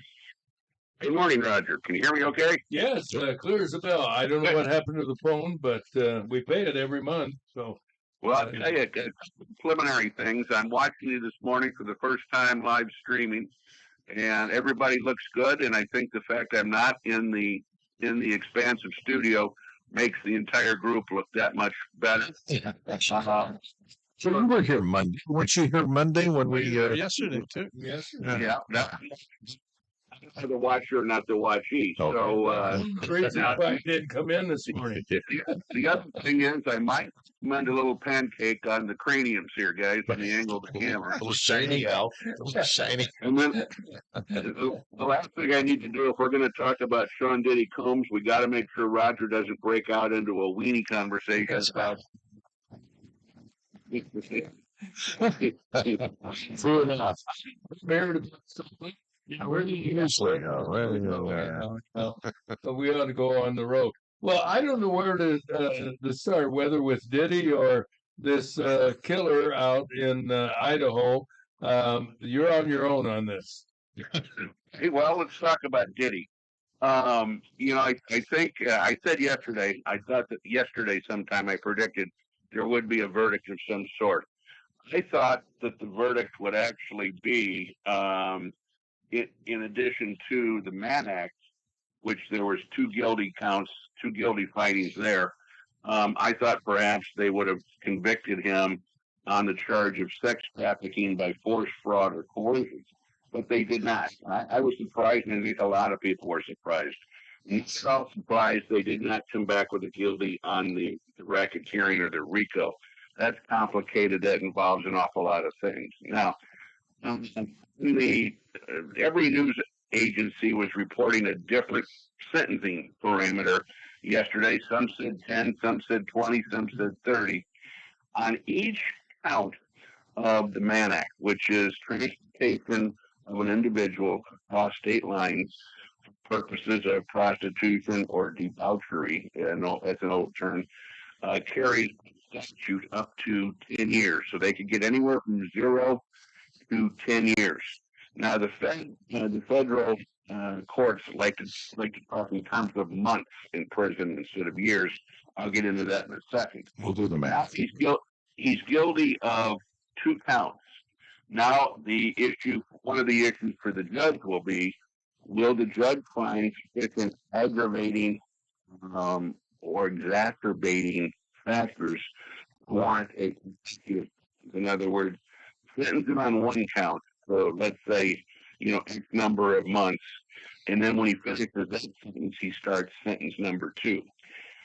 More likely, it's going to be a concurrent sentence. So they put both of them together and he serves 1 sentence. And that's the majority of situations like this. So he's facing up to 10 years, 120 months. He has 10 months in already. He does get credit for that 10 months. Under federal law, when somebody is sentenced to the Bureau of Prisons in federal court, if they exhibit or demonstrate good behavior, they're not a problem child. If they do that, then they are entitled to 15% off of any sentence. So if they got 10 years, they would be able to get for 8.5, get a year and a half off. He also gets credit 15% added to his 10 months that he has already served. So he's actually, as of right now, really got about, in real terms, about 11 and a half months served. Now, the judge obviously has a wide range of a wide discretion in what he will sentence him to, because the statute says anywhere from 0 to 120 months. What happens under the federal system is then the parties, the court, the prosecution, the defense look to what they call the United States sentencing guidelines. These were at one time mandatory. They're now considered advisory, but the courts are still required to consider those. And what the guidelines were enacted in 1984, and the purpose of them was to kind of make sentences uniform across the country, so that somebody in California gets probation, and let's say somebody in South Carolina gets 10 years for the same action. They wanted consistent sentences, and I'm not sure that it ultimately achieved that, but they're still around, these guidelines. Every particular federal crime has a guideline tied to it. And in this case, it is located because it's like a maze. And you go down this one and says, well, here's your offense level. Then you look at certain characteristics that make it worse, make it lesser. Then you look at the criminal history. We know he doesn't have any criminal history, which is kind of surprising that he's not in this situation. So we don't have to worry about that. But it comes in somewhere in the area of a level 18 or 19. Now, that doesn't mean much to anybody. But if you look at the sentencing table, a level 18, it would be a sentence of 27 to 33 months. A level 19 would be 30 to 37 months. So, and that'll be when they get together for a sentencing hearing, which will be in about 120 days out, 3 or 4 months out. That's set by rule. They will have a lot of arguments among the prosecution and the defense as to what guideline, what aggravating factor applies. Now, under the federal system, if you cooperate with the U.S. Attorney's Office, the prosecutor's office, and if you plead guilty, you get certain credits, or they call them sometimes downward departures, which reduce your sentencing level. So, for example, if Sean Combs would have entered a plea of guilty to these two charges, violations of the Mann Act, he would automatically get a C-level reduction, which could take him down now to 18 to 24 months. Obviously, he went to trial. That didn't work out for him, but he doesn't get the 3 points because he didn't plead guilty. He did not testify. In federal court, which I think is completely unfair, if you testify and you're still found guilty, if you get up and deny that you committed a criminal offense, a jury or judge finds you guilty, you sometimes get an added factor of committing perjury because nobody believed your story when you testified. That causes your sentence to go up. So that doesn't apply either. My guess is, and I again, if you look at how the federal system works, if the court follows the guidelines and they're, quote, advisory, I know in the central part of the country, especially the central district, the courts always carefully followed those guidelines, even though they were advisory. I think he's going to end up with some time. I'm going to predict somewhere around 24 to 30 months. And then keep in mind, he'll get time off the time he's already served. So if he was sentenced today, let's say to 30 months, he would be serving somewhere around another 18 months and be done with that part of the punishment. But one other thing that's rather interesting, these particular charges of which he was accused, and now the two that he was found, of which he was found guilty, have very drastic forfeiture components, which means if he's found guilty, as he was, of some of these, basically any real or personal property used or made in the course of those activities is subject to forfeiture. That could mean condominiums, houses, vehicles, liquid assets, any number of things in the situation. And if he hid behind the auspices of his businesses, they could possibly get into the businesses and take all or part of the businesses or equivalent value under the circumstances. So it's going to be interesting. I think I really was surprised yesterday when they started talking about having him released pending sentencing. And I thought that was kind of unusual because in federal court, at least my baseline is for the most part Illinois, whether it's Chicago or the Central District. There wouldn't have been any discussion about that. He would have remained in custody because under these advisory guidelines, he's required to be sentenced to a term of prison. And I'm sure that the judge, even though they went late in the day for the detention hearing, I'm sure that the judge had to consider his assets, his ability to flee the jurisdiction, retaliation against any witnesses that may have cooperated or testified against him, and any number of other things that would be considered as to whether he would be appropriate to be out of custody again for the next 120 days until he's sentenced. So I wasn't surprised he was detained. I was surprised there was a discussion about it. And again, if it was around these parts, and here we are in flyover country, there wouldn't have been a discussion about it at all. So he's going to sit tight probably until, I'm thinking, October. I don't know if they've set a sentencing date yet or not, but if they haven't, they will very soon. The probation department out in the Southern District of New York in New York City will complete a very comprehensive, what they call pre-sentence investigation report. That is going to be a background as to who he is, where he was born, his early life, his adult life, his criminal life, his business life, and then they go into all the activities of which he is accused and now found guilty. And the probation department does their own calculations as to how these guidelines apply.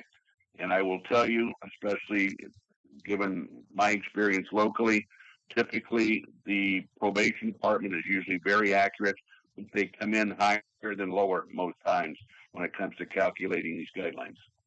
We're talking with Peoria defense attorney Kevin Sullivan, and we're going from the East Coast to the West Coast and talk a little bit, or close to it, in Idaho, your assessment of the guilty plea of Brian Kohlberger. Well, it was routine because that I would like to have as a practicing attorney that does that kind of work.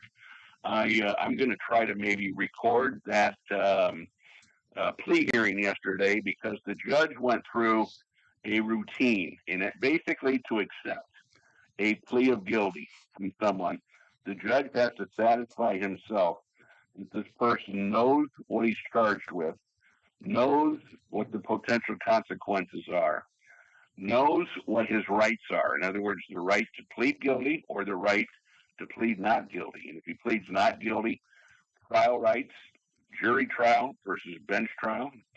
Trial rights meaning he can testify in his own defense. He can remain silent without anybody using that against him, negative inferences. He can call witnesses to testify for him. He can cross-examine or confront witnesses and evidence that's against him. And he's entitled to the presumption that he is not guilty until a unanimous jury determines he's been proven guilty beyond a reasonable doubt.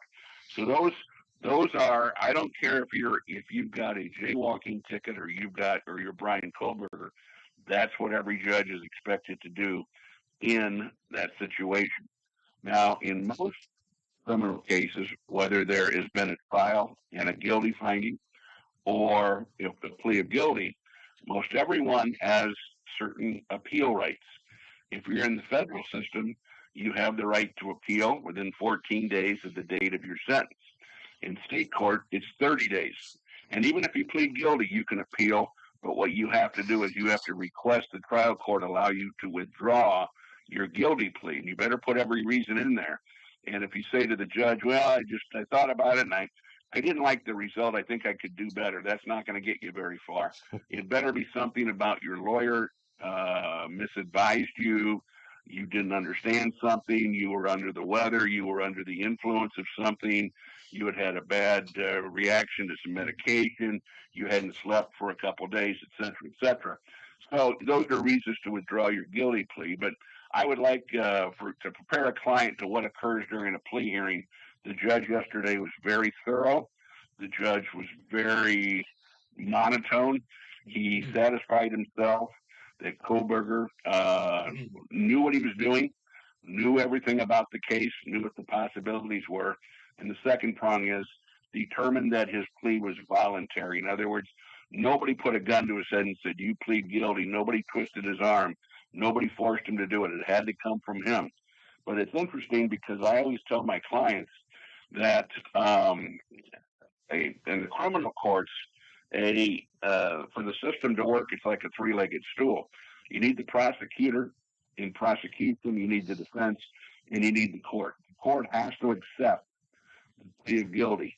And the court's role in that situation is to make sure that it's fair, it's consistent with the facts as the court knows it, and it's all above board. And I've had, in my career, I've had several plea agreements that have been rejected by the court, and because in the eyes of the court, they were too favorable. And I will say this: retired Judge Kevin Lyons had rejected a few plea agreements because Kevin had his own, Judge Lyons had his own opinion on how certain things should work out, and right, wrong, or indifferent, that was his prerogative.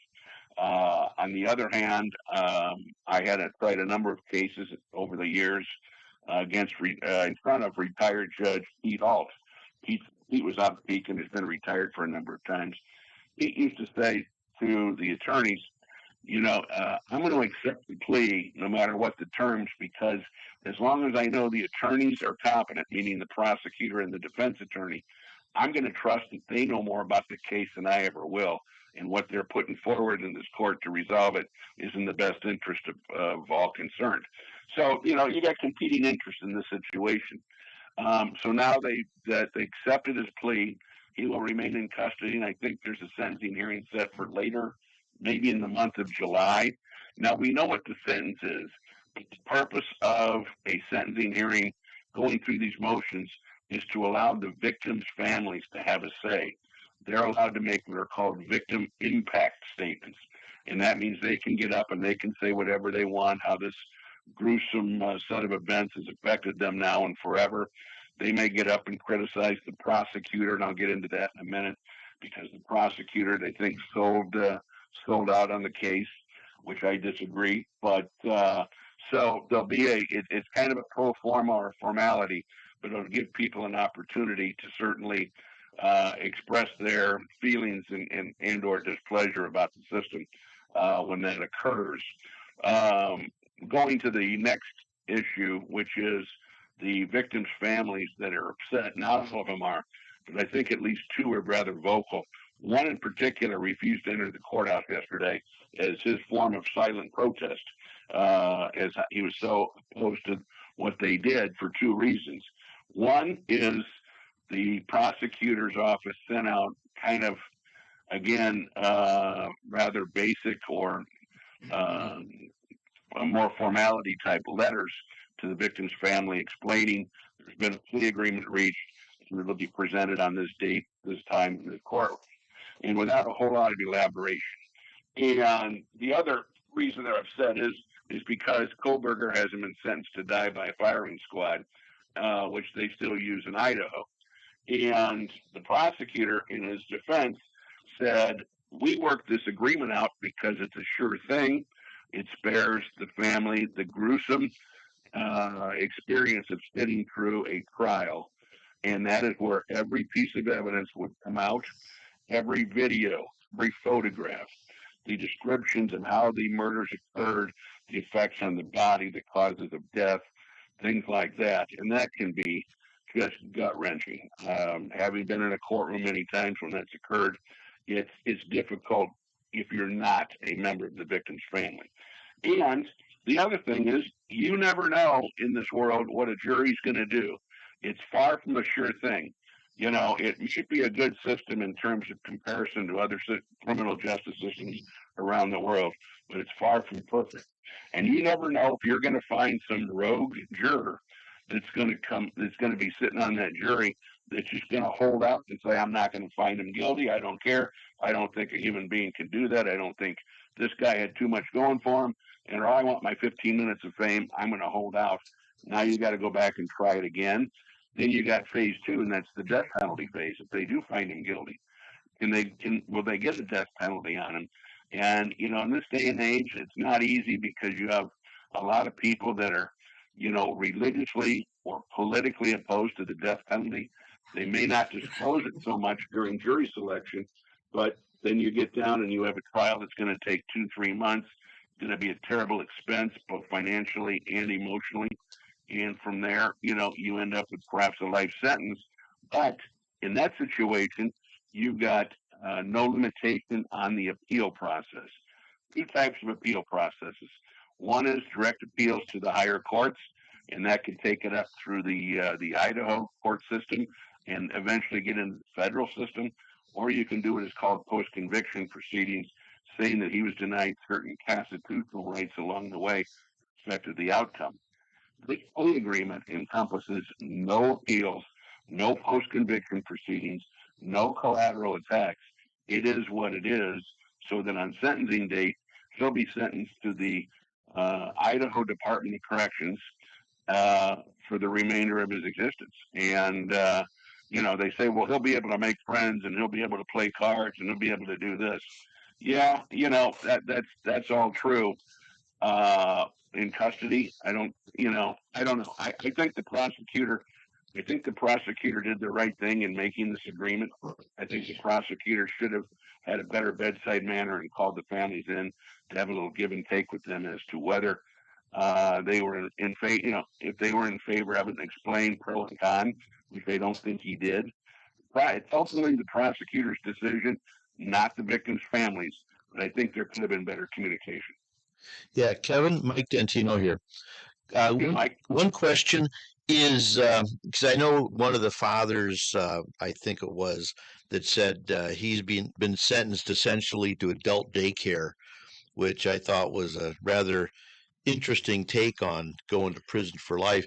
Is at the sentencing hearing, is this guy going to have to elocute? Is he going to have to sit there and basically fess up to what happened and how the crime occurred, or is the judge just going to sentence him and close the book and that's that? Because I think that's one of the that might go a little way at least into taking the victims' families and giving them some sense of closure or finality, or the idea that he's actually taken responsibility for his actions.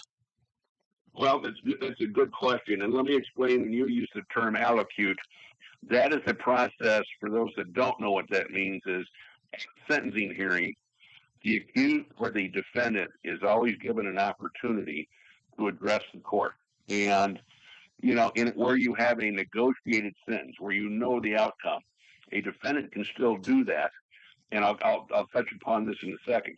It's where you don't know the outcome, the judge is going to make the decision that the allocution is important, because you want your client to get up, fall on their sword, admit they were wrong, accept responsibility, demonstrate contrition and remorse, do all the right things to make him look like a human, and like this was maybe a one-off and not a typical activity for the accused.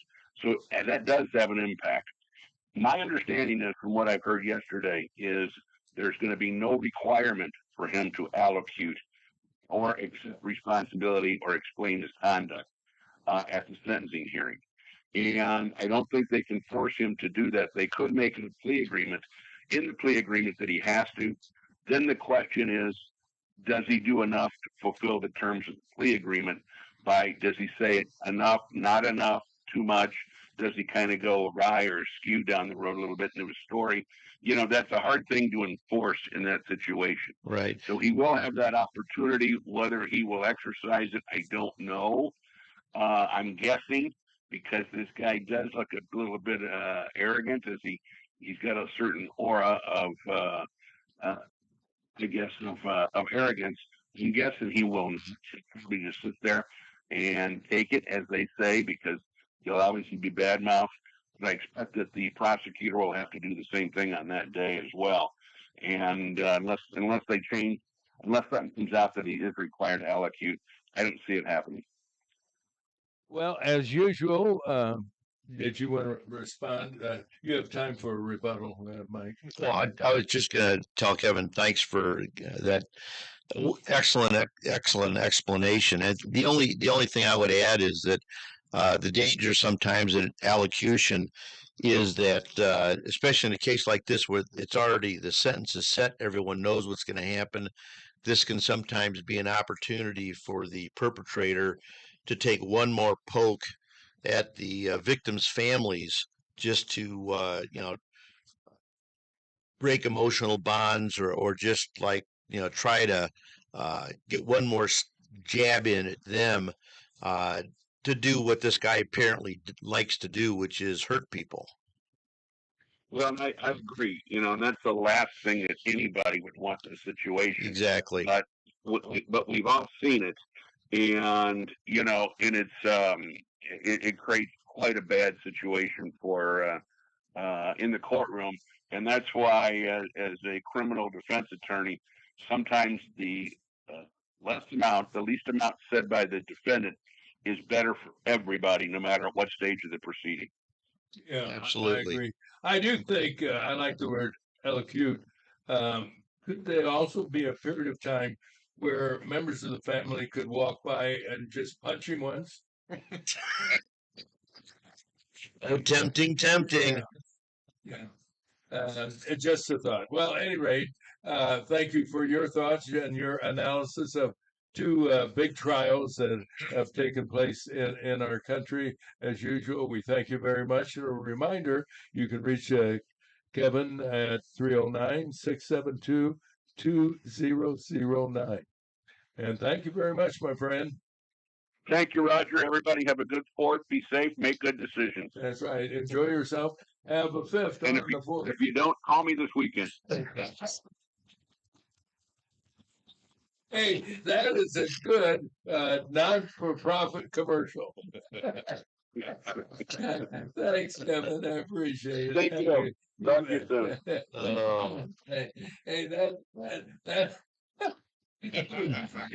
we can send if we don't call me. Call me. Give me a call. I'll be around. There's good advertising. Great. News, weather, sports, and some other legal humor coming up. Stay tuned. You're having breakfast with Roger and Friends on WAZU FM 90.7 in Peoria, Illinois, and also on YouTube. Go to breakfastwithrogerandfriends.com and enjoy the bald-headed folks.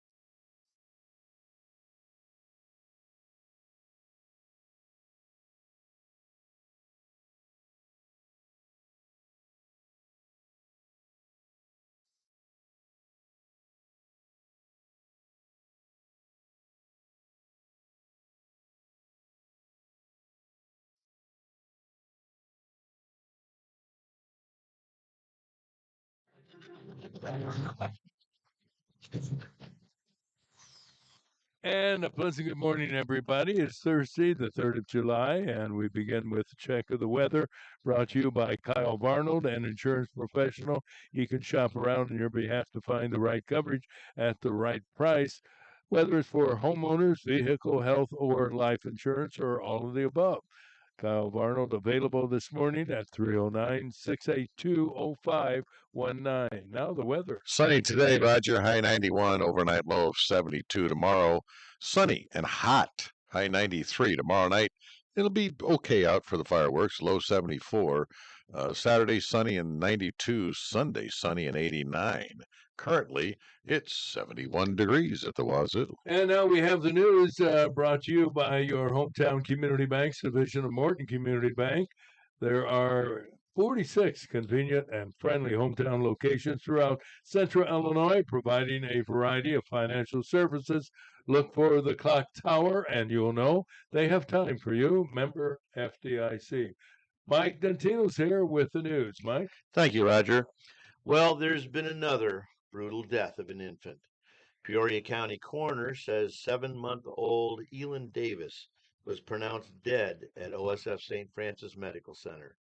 Harwood said the child died as a result of abusive head trauma perpetrated by another person. Just the bottom one. Police were called to a house in the 300 block of South Kersey where first responders were performing life-saving procedures on the baby before transport to St. Francis. Unfortunately, the child died. Police were told the little boy was sleeping with a parent who later awakened and found him unresponsive. However, an autopsy further investigation resulted in the arrest of the father, 41-year-old Dwayne Davis. He's been charged with first-degree murder. This is the second death of an infant within a week in Peoria, Illinois. An 18-year-old Amarian Billups Wilson will be in court today to learn whether or not he'll be held behind bars until his trial for the first-degree murder of 18-month-old Clylan Ewing. Wilson was babysitting 3 of their children when he allegedly physically abused the infant, causing the fatal injuries. Police said the other children were also taken to St. Francis for treatment. Peoria Heights officials announced the hiring of one of their own as the village's new police chief. Congratulations to Deputy Police Chief Chris Ahart, named to replace the retired Chief Dustin Sutton. Ahart has been with the department since 1999, and they promoted Detective Jody Blakely has been named Deputy Chief in Peoria Heights. Congratulations to those two. Peoria police are investigating a rash of car burglaries that took place around 3 in the morning yesterday in the 100 block of East Hines Street near Timberbrook Apartments. 14 vehicles were vandalized. Hey, tomorrow, as you know, is July 4th with plenty of organized fireworks shows in the Peoria area, including Red, White, and Boom. There goes my finger. Despite warnings about what kinds of fireworks are illegal, people have been such places as Shelton's, it's just right across the state lines there in Indiana, in Covington, Indiana, as a matter of fact, also Missouri and Iowa to make their July 4th purchases. Peoria County officials say a family of 3 went to a local hospital for treatment for injuries sustained when a rocket or some other firework product exploded in their car on West Southport Road. A man and his wife and their 10-year-old son were all injured. Apparently, the man has been lighting and throwing fireworks from his car when the accident happened, and I'm sure his wife was good with that. Just brilliant. Here's another story to remind everyone how dangerous fireworks are. There was a big explosion of faculty storing fireworks in Yolo County in California. Reportedly, 2 people were injured. Sorry about that. And 7 others are missing. The building 40 miles west of Sacramento has collapsed. Cause? Unknown. Could it be a firework? You know, Could it be heat? the one thing I wonder about is Yolo County. Yolo I County. mean, really? You only live once, County? You only live once. Yeah, I like that. That's a great acronym. You only live once. Oh, I see that on cartoons. These, right? yeah. These factories blow up, ammo factories and fire factories. I suspect that somewhere in the vicinity there was probably a coyote and a roadrunner. It's gotta I be. remember going and watching those on a Saturday at the Apollo Theater. They had Coyote and cartoons, like 20 cartoons and a couple of serials, and then a couple of feature films. We'd go in the morning, come out late in the afternoon with a headache. Yeah. We wondered why. We had a TV back then. We didn't have to go to the. Didn't you have TV back then? Well, even if you had a TV, yes, we did, as a matter of fact. But still, you wanted to get out of the house, and they weren't providing anyway back in those days with much more than a signal pattern. You remember Well, going out yeah, at night, Yeah, the yeah. a signal Indian, pattern with yeah, Oh, the yeah, audio, they'd sign off at and night. did they also had a humming noise with it? They did. and that was, That was but very good. that's Yes. what I wouldn't followed call that the, humming, but And then the you had yeah, tone. yeah, right Oh, I after think they the had first one. the flag and the Star Spangled Banner yeah, playing. They did. This is the end of our broadcast day. you're right. You're right. You're right. You're right. Oh, that's Uh, another thing. Anyway, moving right along. yeah, moving along. Moving along. Plenty of fireworks in Washington where Republicans and Democrats are arguing about that big, beautiful bill, strongly supported by President Trump. Democrats have been trying to block passage of the measure, falsely claiming that if it passes, people will die, hospitals will close, and the world will end as we know it. Republicans say that if it doesn't, taxes will go up and the surging economy taking place will suffer. As one local example, Caterpillar stock jumped almost $8 a share yesterday, closing at $398.43. As a former Caterpillar employee, can you explain why it suddenly jumped? What happened yesterday that would cause such an increase in the value of Caterpillar stock? Well, that's a good question, Oh, yeah, and it is. I've Good, got a good. feeling that either they were really impressed by the Caterpillar board of directors or whoever makes the decision on dividends. The dividend increased by, I want to say, a dime. That was one thing, but frankly, for the most part, when Caterpillar stock goes up or goes down, it's a complete mystery to me as why, because it's some Wall Street analyst has suddenly got a bee in his or her bonnet On and decided Speaking that of bees, since you raise them, I've been putting them in a lot of bonnets bonnets. lately. Okay, good. Oh, Anything else in the news Yeah, department? speaking of the stock market, I think baby oil stock might be going up. It looks like rapper Diddy Combs has beat federal charges against him, so he'll be in the market for more. A New York City jury found him guilty of just 2 prostitution charges. The only good things out of the trial, his celebrating attorneys failed to gain his release from jail pending sentencing. And Roger, now that's all the news you can use on the lawsuit. From our newsroom, now let's turn to WCBU. From the WCBU newsroom, I'm Ben Howell. Democrats in Illinois are sounding the alarm bells after U.S. senators approved President Trump's tax bill. The bill does many things, including drastically scaling back funding to Medicaid and the food assistance program, SNAP. Democratic elected officials and health experts warn thousands of Illinois residents will lose coverage, and rural hospitals serving low-income patients will close if the bill passes the House as well. Senators Dick Durbin and Tammy Duckworth voted no. And Congressman Eric Sorensen says he's furious over the cuts to Medicaid and food assistance in the reconciliation bill. The Democrat, who represents much of the Peoria area, says the bill would put a dozen nursing homes in his district at risk of closing. It means that there's going to be more and more parents and grandparents that have to move back home with their kids and their grandkids. People have to understand that. And that won't help the economy. Sorensen called on Republican Congressman Darren LaHood to, quote, look inside his soul and consider his legacy before casting a vote. The Peoria Police Department's year-to-date statistics through the end of June show a 28% drop in shooting incidents compared to the first half of 2024. The report indicates the city has seen 28 people suffer gunshot wounds over the first 6 months, down from 41 at this time a year ago. 4 of the 7 total homicides this year have been by gunshots. Peoria only had 5 total murders by the end of June last year.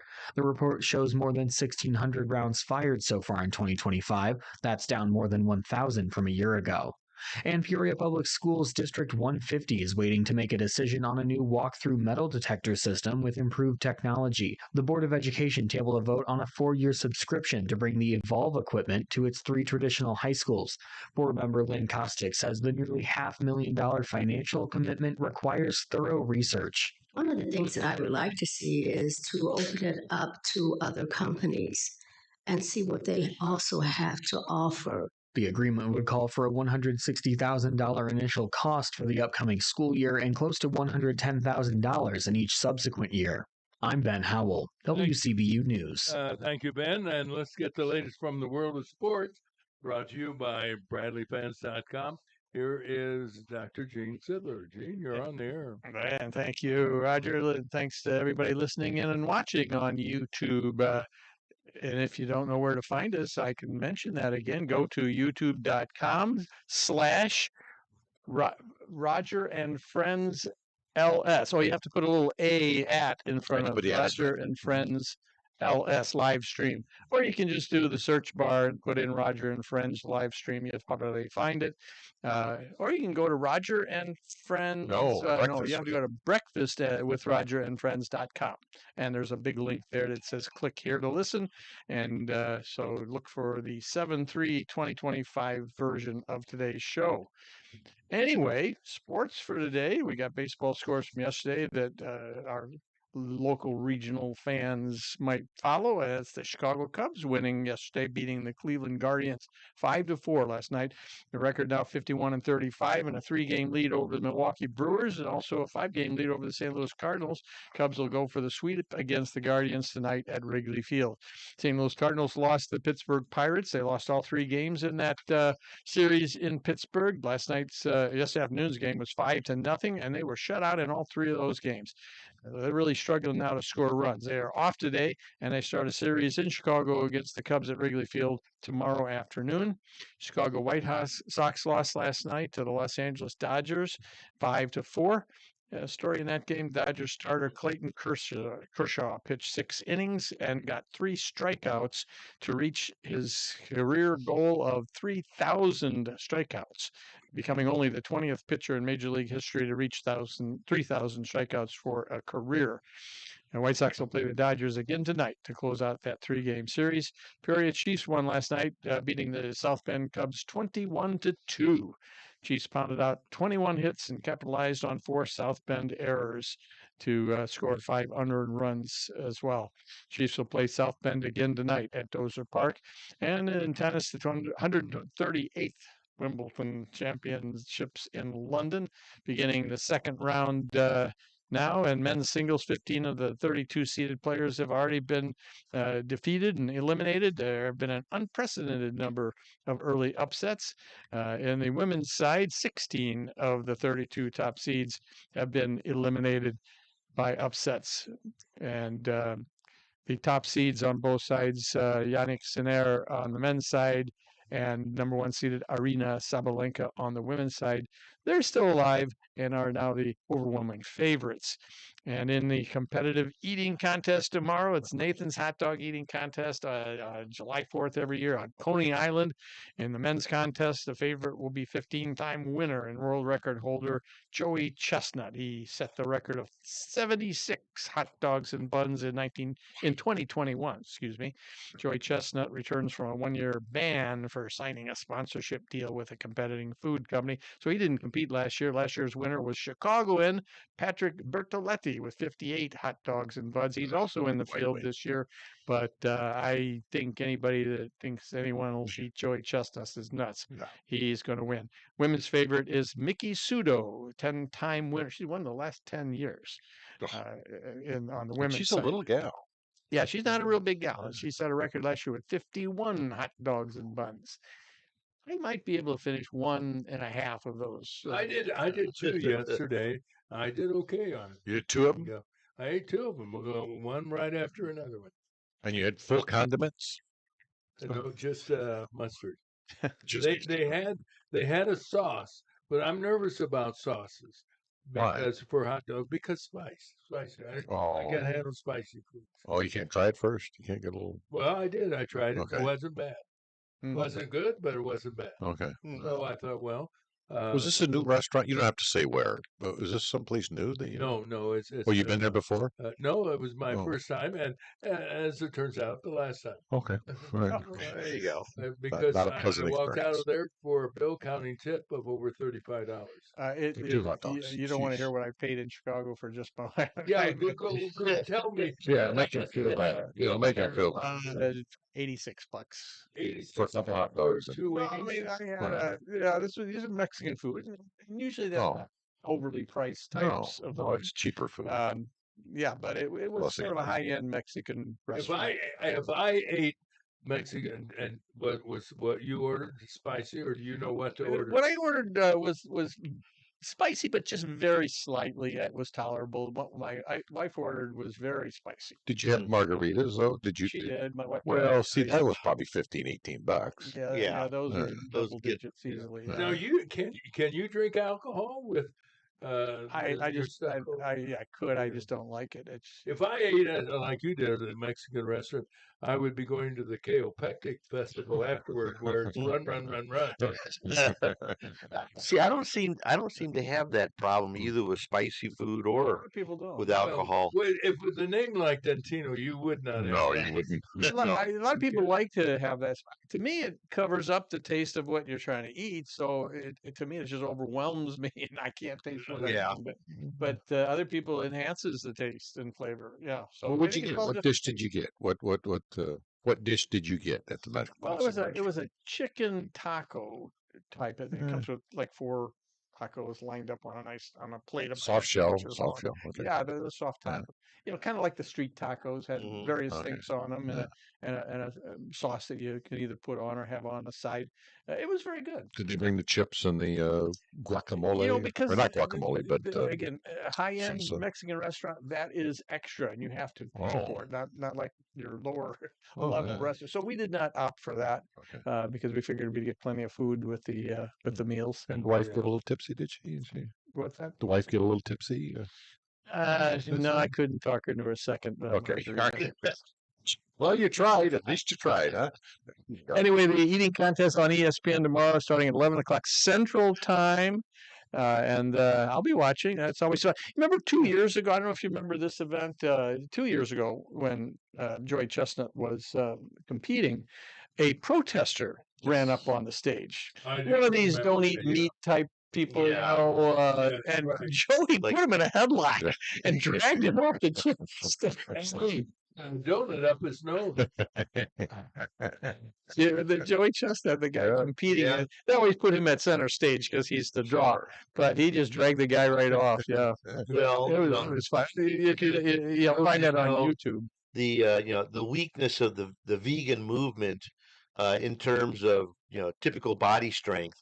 So hot dogs. It's Builds muscle. it's what's meat's meant for. He's got some pretty janked up teeth, though. Well, yeah. I don't know if it's his eating. Well, I'm not trying to Yeah. get personal, but he's on TV and we see it. It's I don't know. He needs a dentist. He should donate his stomach to medical science. Oh yeah, it's something unusual. Should probably make something. And I don't know if this is illegal to show this. Yeah, probably. It's YouTube, so I think YouTube would be fine with it. I don't know. I think exactly. Yanked him down. Yeah. And he's still eating. Yeah. Yeah. To steal a Dustin Hoffman phrase, eating here. Eating here. Come on. But Joey's a pretty big boy. That was very graphic. He was about 6'3". He's a kind of a big Yeah, guy. He's a big guy. Oh yeah. No, I think when they do an autopsy on him, they'll probably find out that he has an accordion for his stomach. Something. Isn't it true, doctor, that if you don't eat big meals for, let's say, 5 to 7 days, the stomach shrinks? Well, the stomach's a muscle, and like any other muscle, although it's different. It's what we call smooth muscle. It is different than our skeletal muscle. It does tend to shrink a little, atrophy, thin out a little bit. And so, yeah, if you take somebody who's been starving or been isolated and hasn't had access to food, and then they have a big plate full of food and they go crazy with it, yeah, they'll get very sick because their stomach won't handle a lot of food all at once after having not eaten for a while. But usually that corrects pretty quickly. Yeah, you'll But get. conversely, it goes the other way, and it becomes If you have like our stomachs Yeah. now. yeah. Hey, I'm no quitter. Anyway, the cost of food. This is a symbol here. It's Anyways, I don't know where you were going with Yeah, that, I but don't know at any either. rate, but I know if I overeat, if I eat a whole lot, there used to be a medical recommendation for me that it is better to eat 6 small meals a day than 3 large ones. Is that a myth or is that Well, for some people, I don't think that's necessarily true for most.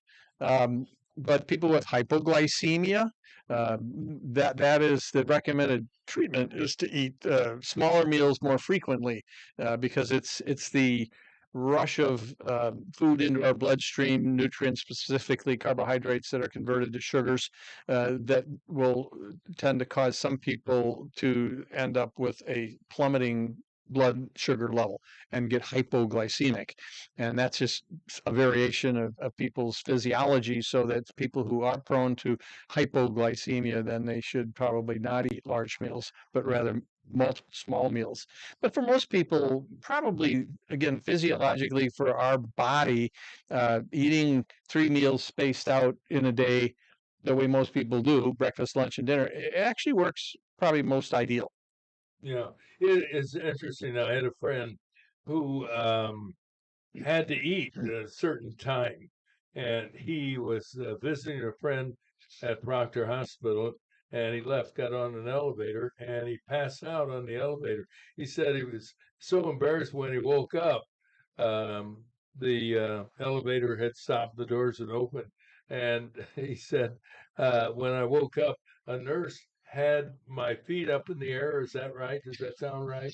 Well, if she thinks it's was due to his low voice. blood pressure, then yeah, That's what- you that's what raise she your said. feet and Oh, And it, help the blood get back up to the brain. But yeah. that's what he said happened. And she had his legs up in the air, and he said, "I'm okay now." And she let him down, and he got up, walked out of the elevator, and the people in the elevator just stood. He Yeah, that'd said, be. were looking at him, wondering whether he should go to the ER or not. But he said, if he does back then, he's a much older American now, but back then he said he had to eat at certain times because he thought his blood sugar caused a drop in blood pressure or whatever. Well, and some people get when I know they get a little hungry or a little down on their meals, get hangry. Yeah, You know, I I know people. I get hangry. I know I could be the poster child for one of those Snickers commercials where they go, "You're not the yourself hangry. Yeah, when you're hangry." that's kind of true, right? I don't Is flash that or blood sugar issues? What is it, doctor? I don't know. It might just Suppose be if you get if your blood sugar is low, it probably could It affects your sugar. your behavior a little bit, maybe. I suppose. Uh, I noticed at least 2 of the 4 people in here have been snarfing down pastries like It's they're scarfing. going, I had one. Yeah, like I had going one to for the electric chair. stop scarfing. That I had one. chocolate donut with white icing, but Oh, that was yours? well, I thought it was, but Oh, I'm sorry. I didn't know that was. oh, It didn't have your no. name on it. I didn't. I'm sorry. I didn't. down there heading for Roger. Oh, sorry. I thought that was ripe. I don't know what it was. yeah. You don't want to eat a donut prematurely. I Yeah, mean, I'm sorry, you got an Roger. upset stomach. Exactly right. We'll bring in one for you tomorrow. Chocolate with white icing. You promise? No. No. All right, we have Okay. our, Get a this day- trivia. No, yes. All right, on this day This in day in history, history. July 3rd, 1775. Oh, jeez. Think about that. What Okay. took place? Oh, it's when they had signed something. Right. No, that was 75. That's the year before. Well, this is 1775. did it have to do Yeah. with the Declaration of Independence? No, it did not. This Well, how about the Articles of No, Confederation? no, No? no agreement, no no political thing, no uh, constitution or no, anything. nothing that. All right, so it involved a person Yes, who is one of our founding fathers, yes, Yeah. Thomas Jefferson. no. Hmm. Benjamin Franklin? What? Was it Ben? Three. Did something Not at all, Benny, there, Benny fella. Franklin did? No? Okay. Was it Paul? When you say founding fathers, I don't know whether he was a founding father? I'm going to say probably. He was famous and well known. Now, Yes. Paul Revere? No. No. I mean, this would have been just a bit early for Paul Revere. Samuel Adams. No. Well, okay, so much for beer. Jim Alexander. Who? Just a relative of a buddy of mine. Sounds like a Halloween. I did that. It's just Give us a clue, Roger. yeah. because This is kind of Yeah, you were all Stumped dancing you. around. Yeah. He might be. He is considered a father, but I don't think he was part of the ceremony of the signing of the Declaration and so forth. But he was very prominent. I think he had a wooden tooth. George Washington. Yes. Oh, okay. Oh, did he? What year? 1775. What? July 3rd. July 3rd, 1775. Oh, well, He had the tooth was extraction. was he made the general of the First Continental Army? Exactly. Right. Okay. Good job. He Oh, took wow. command of the Continental Army. That's impressive. He rode out in front of the American troops gathered at where? Fort. And he drew his sword, formally taking command of the Continental Army. Where did that happen? West Point. No. Well, Something. Was it? Let's start with the state. Is it Maryland? No. Pennsylvania. Virginia. What? Virginia. Virginia. No. Pennsylvania. Are you going in the wrong direction? New York. Well, close. New Jersey. Jersey? Not that close. Was it Well, Jersey? yeah, that was that close, but the wrong direction. Pennsylvania. I I mean, said we're going all around. We're naming So every far, state. go Rhode Island. Delaware. No, you're close. Rhode Island, Connecticut. close. Yeah, what? Massachusetts. Yes. You Massachusetts. don't have to whisper. Massachusetts. Or I'm wrong again. And it was called, yeah, that's right. It was something, 2 words, CC, were the 2 words, where the ceremony was held. Shreveport. CC writing. Oh, Shreveport. Yeah. No. One I think is one word is it's very common. Charles.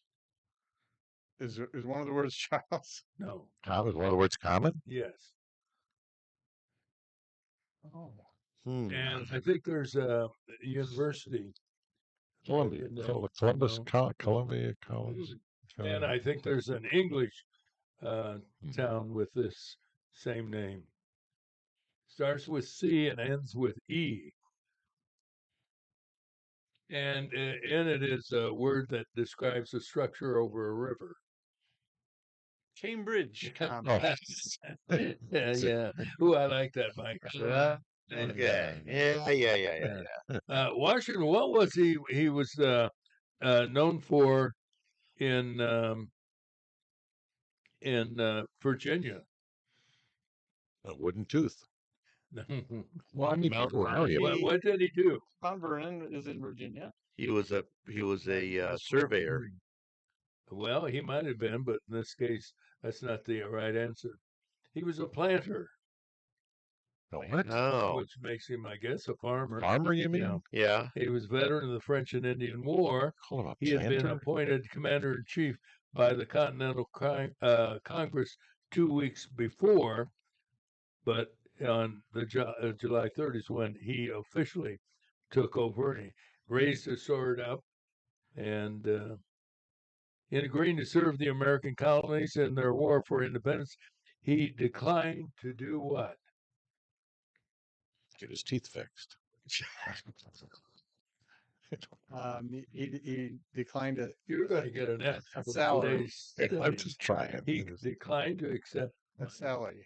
Yeah. Salary, yeah. Except reimbursement of future expenses. What in the world does that mean? New teeth. Yeah. Despite his inexperienced and poorly equipped army of civilian soldiers, Washington led an effective war of harassment against British forces in America while encouraging the intervention of the French in the conflict on behalf of the colonists. On October 19, 1781, with the surrender of British General Lord Who? Cornwallis. Cornwallis is right. I used to think that was something podiatrists did, but I said it was a and where breakfast was cereal. it? Yorktown. Yorktown is correct. We're on a roll, ladies Wow. and gentlemen. After the war, the victorious general retired to his estate at. Mount Vernon. Vernon? Have you been there, gentlemen? No, I would I like have. to. I did visit it, and it's beautiful. But in 1787, he heeded his nation's call and was unanimously elected President of the President. United the first States of president America.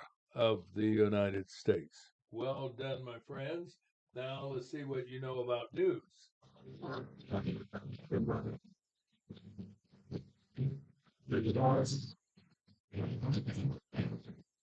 Well, it's a good morning, everybody. Spoon River Home Health, providing quality care for people in Central Illinois homes for over 30 years, is bringing you the news. And remember, they have a great staff of people, nurses, therapists, and home care assistants available to care for your loved ones safely and comfortably. Their phone number 309-245-0723. Here's Mike.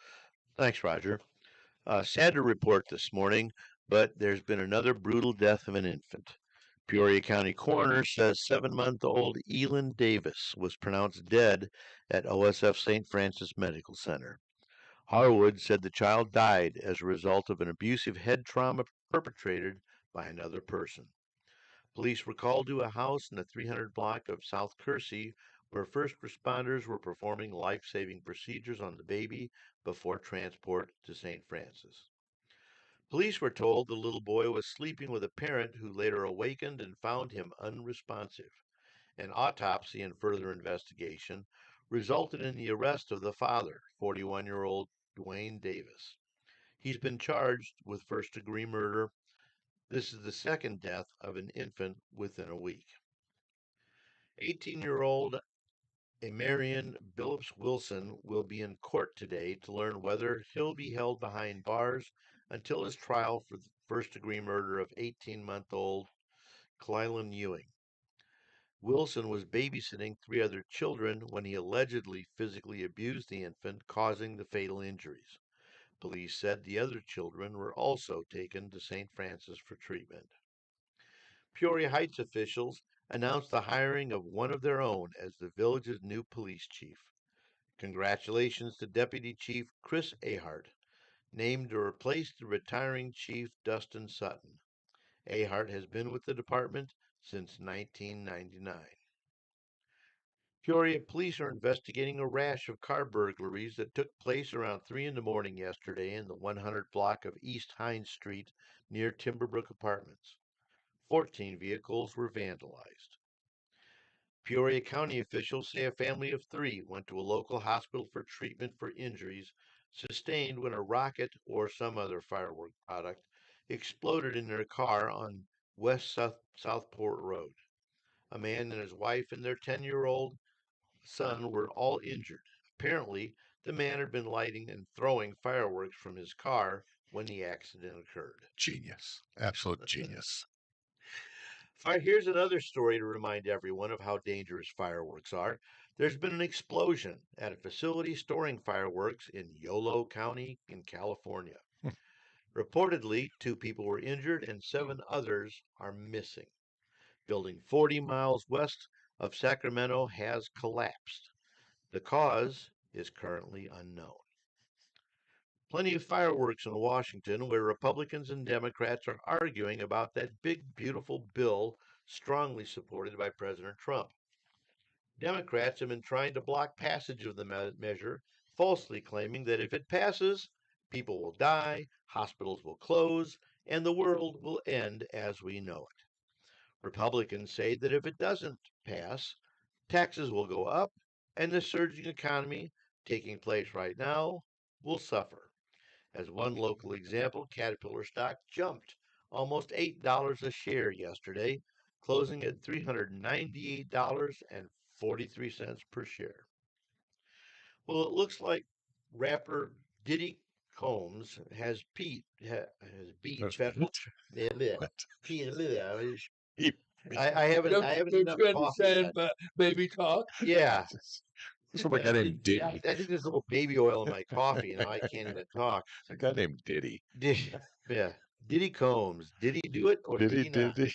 I think he He did did. it. He did it. Undoubtedly, Diddy did it. he did. He did it. A New York City jury found him guilty of just 2 charges of prostitution. The only good thing out of the trial, his celebrating attorneys failed to gain his release from jail pending sentence. And Roger, that's it for news at the bottom of the hour. And now a check of the weather, a service of Kyle Barnard of Fortner Insurance. Kyle is an insurance professional. He can review your portfolio of coverage for home, auto, life, and health to make sure you're getting what you're paying for. You can get more information from Kyle this morning at 309 682 0519. Today, tomorrow, Saturday, and Sunday, all sunny and high in the 90s, lows in the 70s at night. Right now, it's about 76 degrees at the Wazoo. And we continue with breaking news. President Trump is suggesting that Federal Reserve Chairman Jerome Powell resign. We are, there are 40 other countries, at least 40 other countries in the world with lower interest rates than the United States. And Trump is real happy or unhappy. But he's always happy. Happy guy. But he's unhappy with Mr. Powell. And then they have someone who has stepped forward and said that Jerome Powell was giving a deceptive testimony before a congressional committee. So Mr. Powell might be in a little He's history. trouble. He's gone. We'll see. Yeah, we'll see. Other than that, we continue on Breakfast with Roger and Friends and on YouTube. And thank you for joining us on the radio and also on the internet for that matter. I wanted to ask our distinguished panel, because we heard from Kevin Sullivan and a lot of people made comments. Do you think it is better in the long run for everybody involved that Brian Kohlberger be sentenced to life in prison, or would it have been better for him to kick the bucket? Well, I think from the standpoint of certainty, it was a smart move on the prosecution. As Kevin pointed out, you never know when you're going to get a rogue juror in there that just for personal or political or some other reason that they're just dead set against the death penalty and will go to any length to uh, demonstrate their commitment to that cause. Uh, it also prevents the uh, testimony that will re-traumatize, without question, re-traumatize the people that lived through that terrible night. Um, and it's a much more effective use of judicial resources when you've got a case like this where there's really some very compelling evidence against this guy. Um, let's get it over with. Let's not go through like a 7-week Diddy trial, which turned out to be more circus than substance. Uh, it's I think it's a good result, and I think it puts this case to rest uh, in a manner that's going to keep this guy out of the public for the rest of his natural life. We've got the best system in the world as far as our judicial system. Flawed here and there a little bit, but actually it's a really, really good system.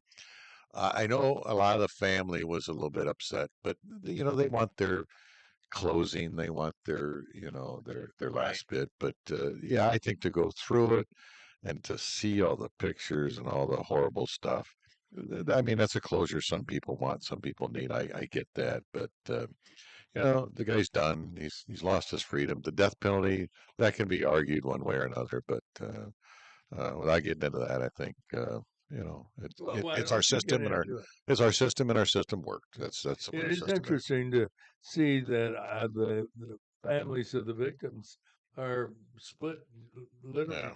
50-50. Some Yeah. are glad they don't have to relive everything and hear the gory details of Right. how their son or Somewhat daughter closure. died. Everybody's Yeah. different, right? On how they handle the trauma like that. Some people just want to stay away from it. Some people want to know everything there is to know about it and then close it up in their life. So I we're all think different. Kevin hit the nail on the head when he said the way it was communicated by the prosecution to the families was kind of poor. It's kind of, I think, he Yeah. used the analogy as bedside manner, their bedside manner, not very good. And as sensitive it was, I think they had an obligation, a moral obligation, if not a spiritual obligation, to bring people in, maybe not as a group, but individual families, and said, here's what Yeah. we've arranged, and I want you to know why we agreed to this. And I think that's on the judge. I think he should have maybe taken control of that. And that's probably on his plate. But well, he didn't know either. well, He was among the last to know. well, it had to be. They made even the judge apologized. You remember he came on Oh, see, I television missed that. Okay. and he Oh, apologized really? Okay. for the surprise. I think he called it shocking, or Oh, the I didn't know that. newspaper. Okay. Well, that's why I'm in charge. Yeah, well, yeah, if you're going to ask the question, you should probably know that. Yeah, okay. We may never know is why he chose that Right. house and why he chose to kill 4 people, Right. but then leave a couple of them alive. There were Wait a minute. We will know because while in prison, he will write a book. Well, unfortunately, No yeah. one will buy it. Oh. Well, Go ahead. I'm sorry. I think he because this is probably will remain quiet about this. I don't know. And aren't there laws in some states that prohibit profiting off of Yeah, it. he can't. He shouldn't be able to profit off of it, right? Their crimes. I don't know if that holds in Idaho. I don't know. But we'll see. well, if he does, the firing squad will shoot him. Yeah. You know what really bothered me in watching portions of the trial is the interaction between his female attorney and Brian Colbert. I didn't like her smiles with him. I think there's nothing to smile about to a guy who just stabbed to death 3 women. And maybe I the jury wouldn't. doesn't like that either. Yeah, Yeah, I agree. That would seem inappropriate. it was disgusting, to put it mildly. Mm. Well, any other thoughts? Well, let's turn to Diddy. What do you think? Did he get off the hook? Did Is he? this one of these O.J. Simpson type trials that Well, we know prosecutors from did a bad job? early in the week that there was one holdout, and that the other jurors felt that he wasn't following. I guess that's the same guy that wasn't following the judge's instructions properly.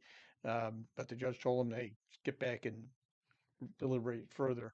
Um, Which gave the jurors at that point the opportunity to beat up on him again. Yeah, we don't know exactly what was going on, whether that was the same guy that there was apparently one holdout on that Racketeering. the racketeering charge. In the end, apparently there might have been more than one because that one was turned down, and not he was not found guilty of racketeering. Okay, we're going to put some money on this, or something like donuts or I know chocolate with icing. I get it. we'll go to that place where I paid $6.50 for a hot dog on the table. Okay. What's your prediction on the judge's sentence for Diddy Combs? I'll start off and say I think he'll get 3.5 years with time served. Mhm. Well, I think that it'll be a total of 2.5 to 3 years, and by the time the dust settles, he'll be in jail another 18 months. 18 months. Yeah. I'll second the motion. What do you think, Gene? I think he will get an appeal filed. He will be allowed out on recognizance, and the convictions will be overturned. No. Yeah, that's possible. Wow. Yeah. Really? Wow. He's got money. Wow. Yeah. And he's got videos. Well, and Yeah. And a phone book. and the two crimes he's convicted of hinged on the testimony of a couple of women, Hmm. because apparently most of the women contacted did not opt to Right. testify. Of course. And even the ones that did admitted that there were some consensual Activities. And so I think that'll probably be how he'll try to appeal this, is that if they're admitting that some were consensual, well, then how do we know which ones weren't? Right. And I think he'll get have specific convicted of time. something, Doctor. They've got that video of him just beating the crap out of that guy. He wasn't committed. He has Charged with been. that. He's Yeah, been convicted. There was no charges of assault Yeah. See, which is or domestic abuse. Yeah, but it's still out there, Yeah. and people have seen it. And Probably swayed the jury, but sure, that's Well, not really relevant to what he was charged with. yeah. See, the way I look at it is the two convictions under the Mann Act were probably more of a compromise in the jury room, Hmm. because this is a bad man. We don't like him. He's a misogynist. He beats up on women, although he's not been charged with that. So they knew he did it. we know we know he did something bad because he's a bad person. So we have to convict him of something. And we didn't understand anything at all about the RICO case. These people spent That 7 months. Rico was stretching. I mean, I think. obviously that was a huge stress. But what most of the state proved was that, okay, he has lots of money, he spends it, and there's lots of people hanging around him hoping that they can get, some of the bits and pieces, drips and drabs, because even the Ooh. drips and drabs Ooh. of him dropping money around is a lot of cash for some of these people. Oh yeah. And that's what got him, acquitted of the three major charges. Is, well, he's a terrible person, but he's also surrounded by gold diggers.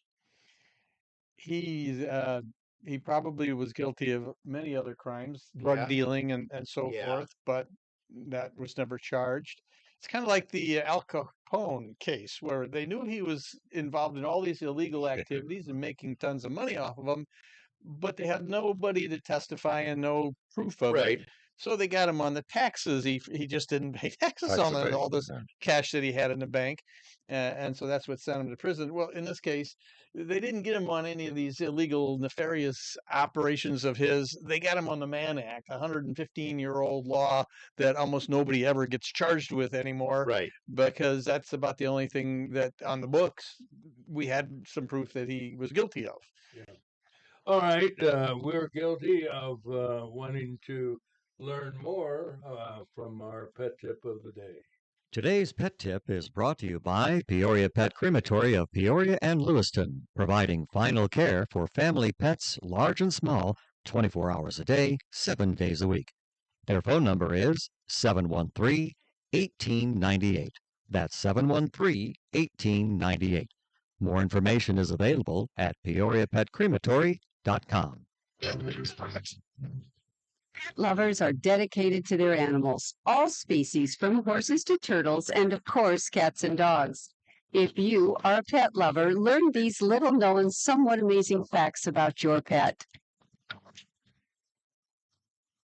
Cat owners are full of stories about their pet's aloofness, yet when left alone for too long, these critters can show their displeasure. Since cats have better memories than dogs, they can punish an owner for that loneliness by refusing to interact with you once you do come home. Tests conducted by the University of Michigan concluded that while a dog's memory lasts no more than 5 minutes, a cat's memory can last as long as 16 hours, exceeding even that of monkeys and orangutans. Cats have 5 toes on each front paw, but only 4 toes on each back paw. Cats have over 100 vocal sounds, while dogs only have about 10.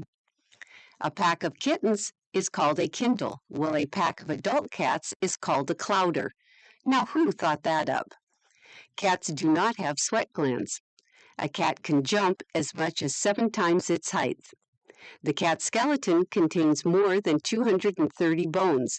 A human has only about 206. And the pelvis and shoulders are loosely attached to the spine.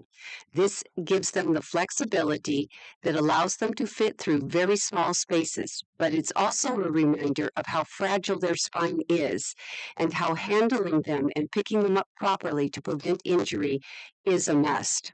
Now go count your cat's toes. I know you're dying to check out my facts. This whisker of information has been made possible by a grant from the Corporation for Public Broadcasting in partnership with Spot, Saving Pets One at a Time, and KSBR Studios, produced by Joseph C. McGuire, and theme music by Stuardo Glasser. Today's pet tip has been brought to you by Peoria Pet Crematory of Peoria and Lewiston, providing final care for family pets, large and small, 24 hours a day, 7 days a week. Their phone number is 713-1898. That's 713-1898. More information is available at peoriapetcrematory.com. Thank you, Louis Linder, and I commend him. Why would I compliment Louis? What did he say in that credit that could be and has been controversial? I don't know. We were talking. The town of Lewiston. Oh. Some people call it Lewistown. These are usually young people reporting on Channel 25 or 31. They'll say there was a shooting last night in Lewistown, but we have pronounced it as Lewiston for years and years. And I have heard that even some people in Lewiston prefer Lewistown over Lewiston. Well, they're not natives. Yeah, they're not native. They can't be natives. By the way, I want to compliment you on, obviously you got the memo about wardrobe for being on YouTube. Well, this is what they hooked me up with. I went to wardrobe, and this is what they told me to. Yeah. I saw that same shirt on the second barrel at Goodwill, and they only wanted $1. $5. Well, you got a deal because it was originally at $6.75. It's a good-looking shirt. I like it. Alan Flusser. It's it's an expensive shirt. Never mind. It's a What? Go ahead. Yeah, go ahead. Tell him it looks silly. A lot of flagellated. What? Flagellating? What? It's a shirt. Your pants. I mean, It's Oh, you mean like flagella? But that's it. Below the belt. Wow. Well, looks like crap, or what do you think? I think so. Medical terminology. He's a doctor. It's a crappy shirt. Yeah. I didn't say anything about crap. Insulation. That doesn't have anything to do with the GI system. That comes from Flatulence doesn't have anything to do with your GI system. cells. Like cells. Sperm cells. Come on. I'm thinking medical here. I don't. What? That's a. Can the camera see? I guess that's a big. Zoom in on that. It's wow. Okay. I mean, that's well. I'm talking about blue whales. You gotta stand up and put your arm You up. got to remember you're speaking before a lowbrow crowd here, if we can call it to a crowd. You and Mike, who use and Kevin Sullivan used the term elocution. What's that? Allocution. Yeah, elocution. I've heard of That's elocution. talking. Oh, that's just talking. Electrocution. I've heard of electrocution. Yeah. Yeah. Well, I mean, articulation, but elocution. That was a good word. Elocute. Yes. yeah. Well, I And mean, you means used to talk, I also think. a word that I think YouTube blocked because they didn't know it either. What word, Gene, did he use that blew us away? Mike Antino. You know, you guys in the higher intelligentsia. Yeah, it's something Okay, way over our heads. I got a good score on the SAT. I mean, I did all didn't the. even know how to spell it. I sat in class. That's all I did. Well, it's like when I call up information asking for the number for 911. I just Like Roy said, when he played sports, Woodruff, he got a letter and they had to tell him what it said. I don't know. I just know I'm staying away from eggs today. If I get on my sperm shirt, I'm not getting any You may be a daddy several times over. eggs today. Speaking of that, eggs are down. Do you know I that? noticed Eggs are that. down, They mentioned a famous restaurant that was charging a surcharge Surcharge. for Yeah. What and was dropped it. Oh, really? I saw that in San Francisco. It was the a Denny's or one of those Really? type of restaurants? There were several restaurants in San Francisco that were charging a 50% Oh, surcharge for an egg. per egg. Oh, my. Does that, with the price of eggs going down, does that mean Waffle House. yeah, Waffle House. Waffle House was charging for It was. surcharge, yeah. They had a 50-cent egg surcharge for any order that had eggs in it. Yeah. Does that mean with the price of eggs going down, Oh, and Denny's did Democrats too. now have egg on their face? Oh, they have more egg on their plate. That's Maybe. for sure. That's terrible. Well, I think it was a result of inflation, but there was also, remember, the avian flu, and they had to kill a right. few million Chickens, birds right. around Yeah, the Biden country killed on right. farms where millions that of was birds. detected, and eliminated a lot of eggs. So that's all corrected now. So yeah, I don't think it's still down as far as it may have been before all of that began to rise. But I think I paid $2.79 for a dozen large eggs last week. Does that sound about what you? That's Yeah. closer to I normal. get them from a farm. Yeah. I get them from a local little. Do you always get large eggs rather than just I regular open eggs? them up and look at them, but because I The eggs? noticed that How do you put them back together? the box. Oh, box. That's different. That's totally different. Okay. Because I've noticed that large eggs are smaller these days than they used to be. Yeah, They're not yeah. large eggs? Right. One time I Oh. bought a package of large, and they were, noticeably much smaller than they should have been. So then I went to buying extra large for a while, but now I'm back buying large because they seem like they've corrected that. I think it was part of the egg Maybe the shortage. chickens Yeah. maybe just didn't. Yeah, I Hey, think we have to get out of here. Thank you for Okay. listening to Breakfast with Roger and Friends on WAZU FM 90.7 in Peoria, and for tuning us in on YouTube.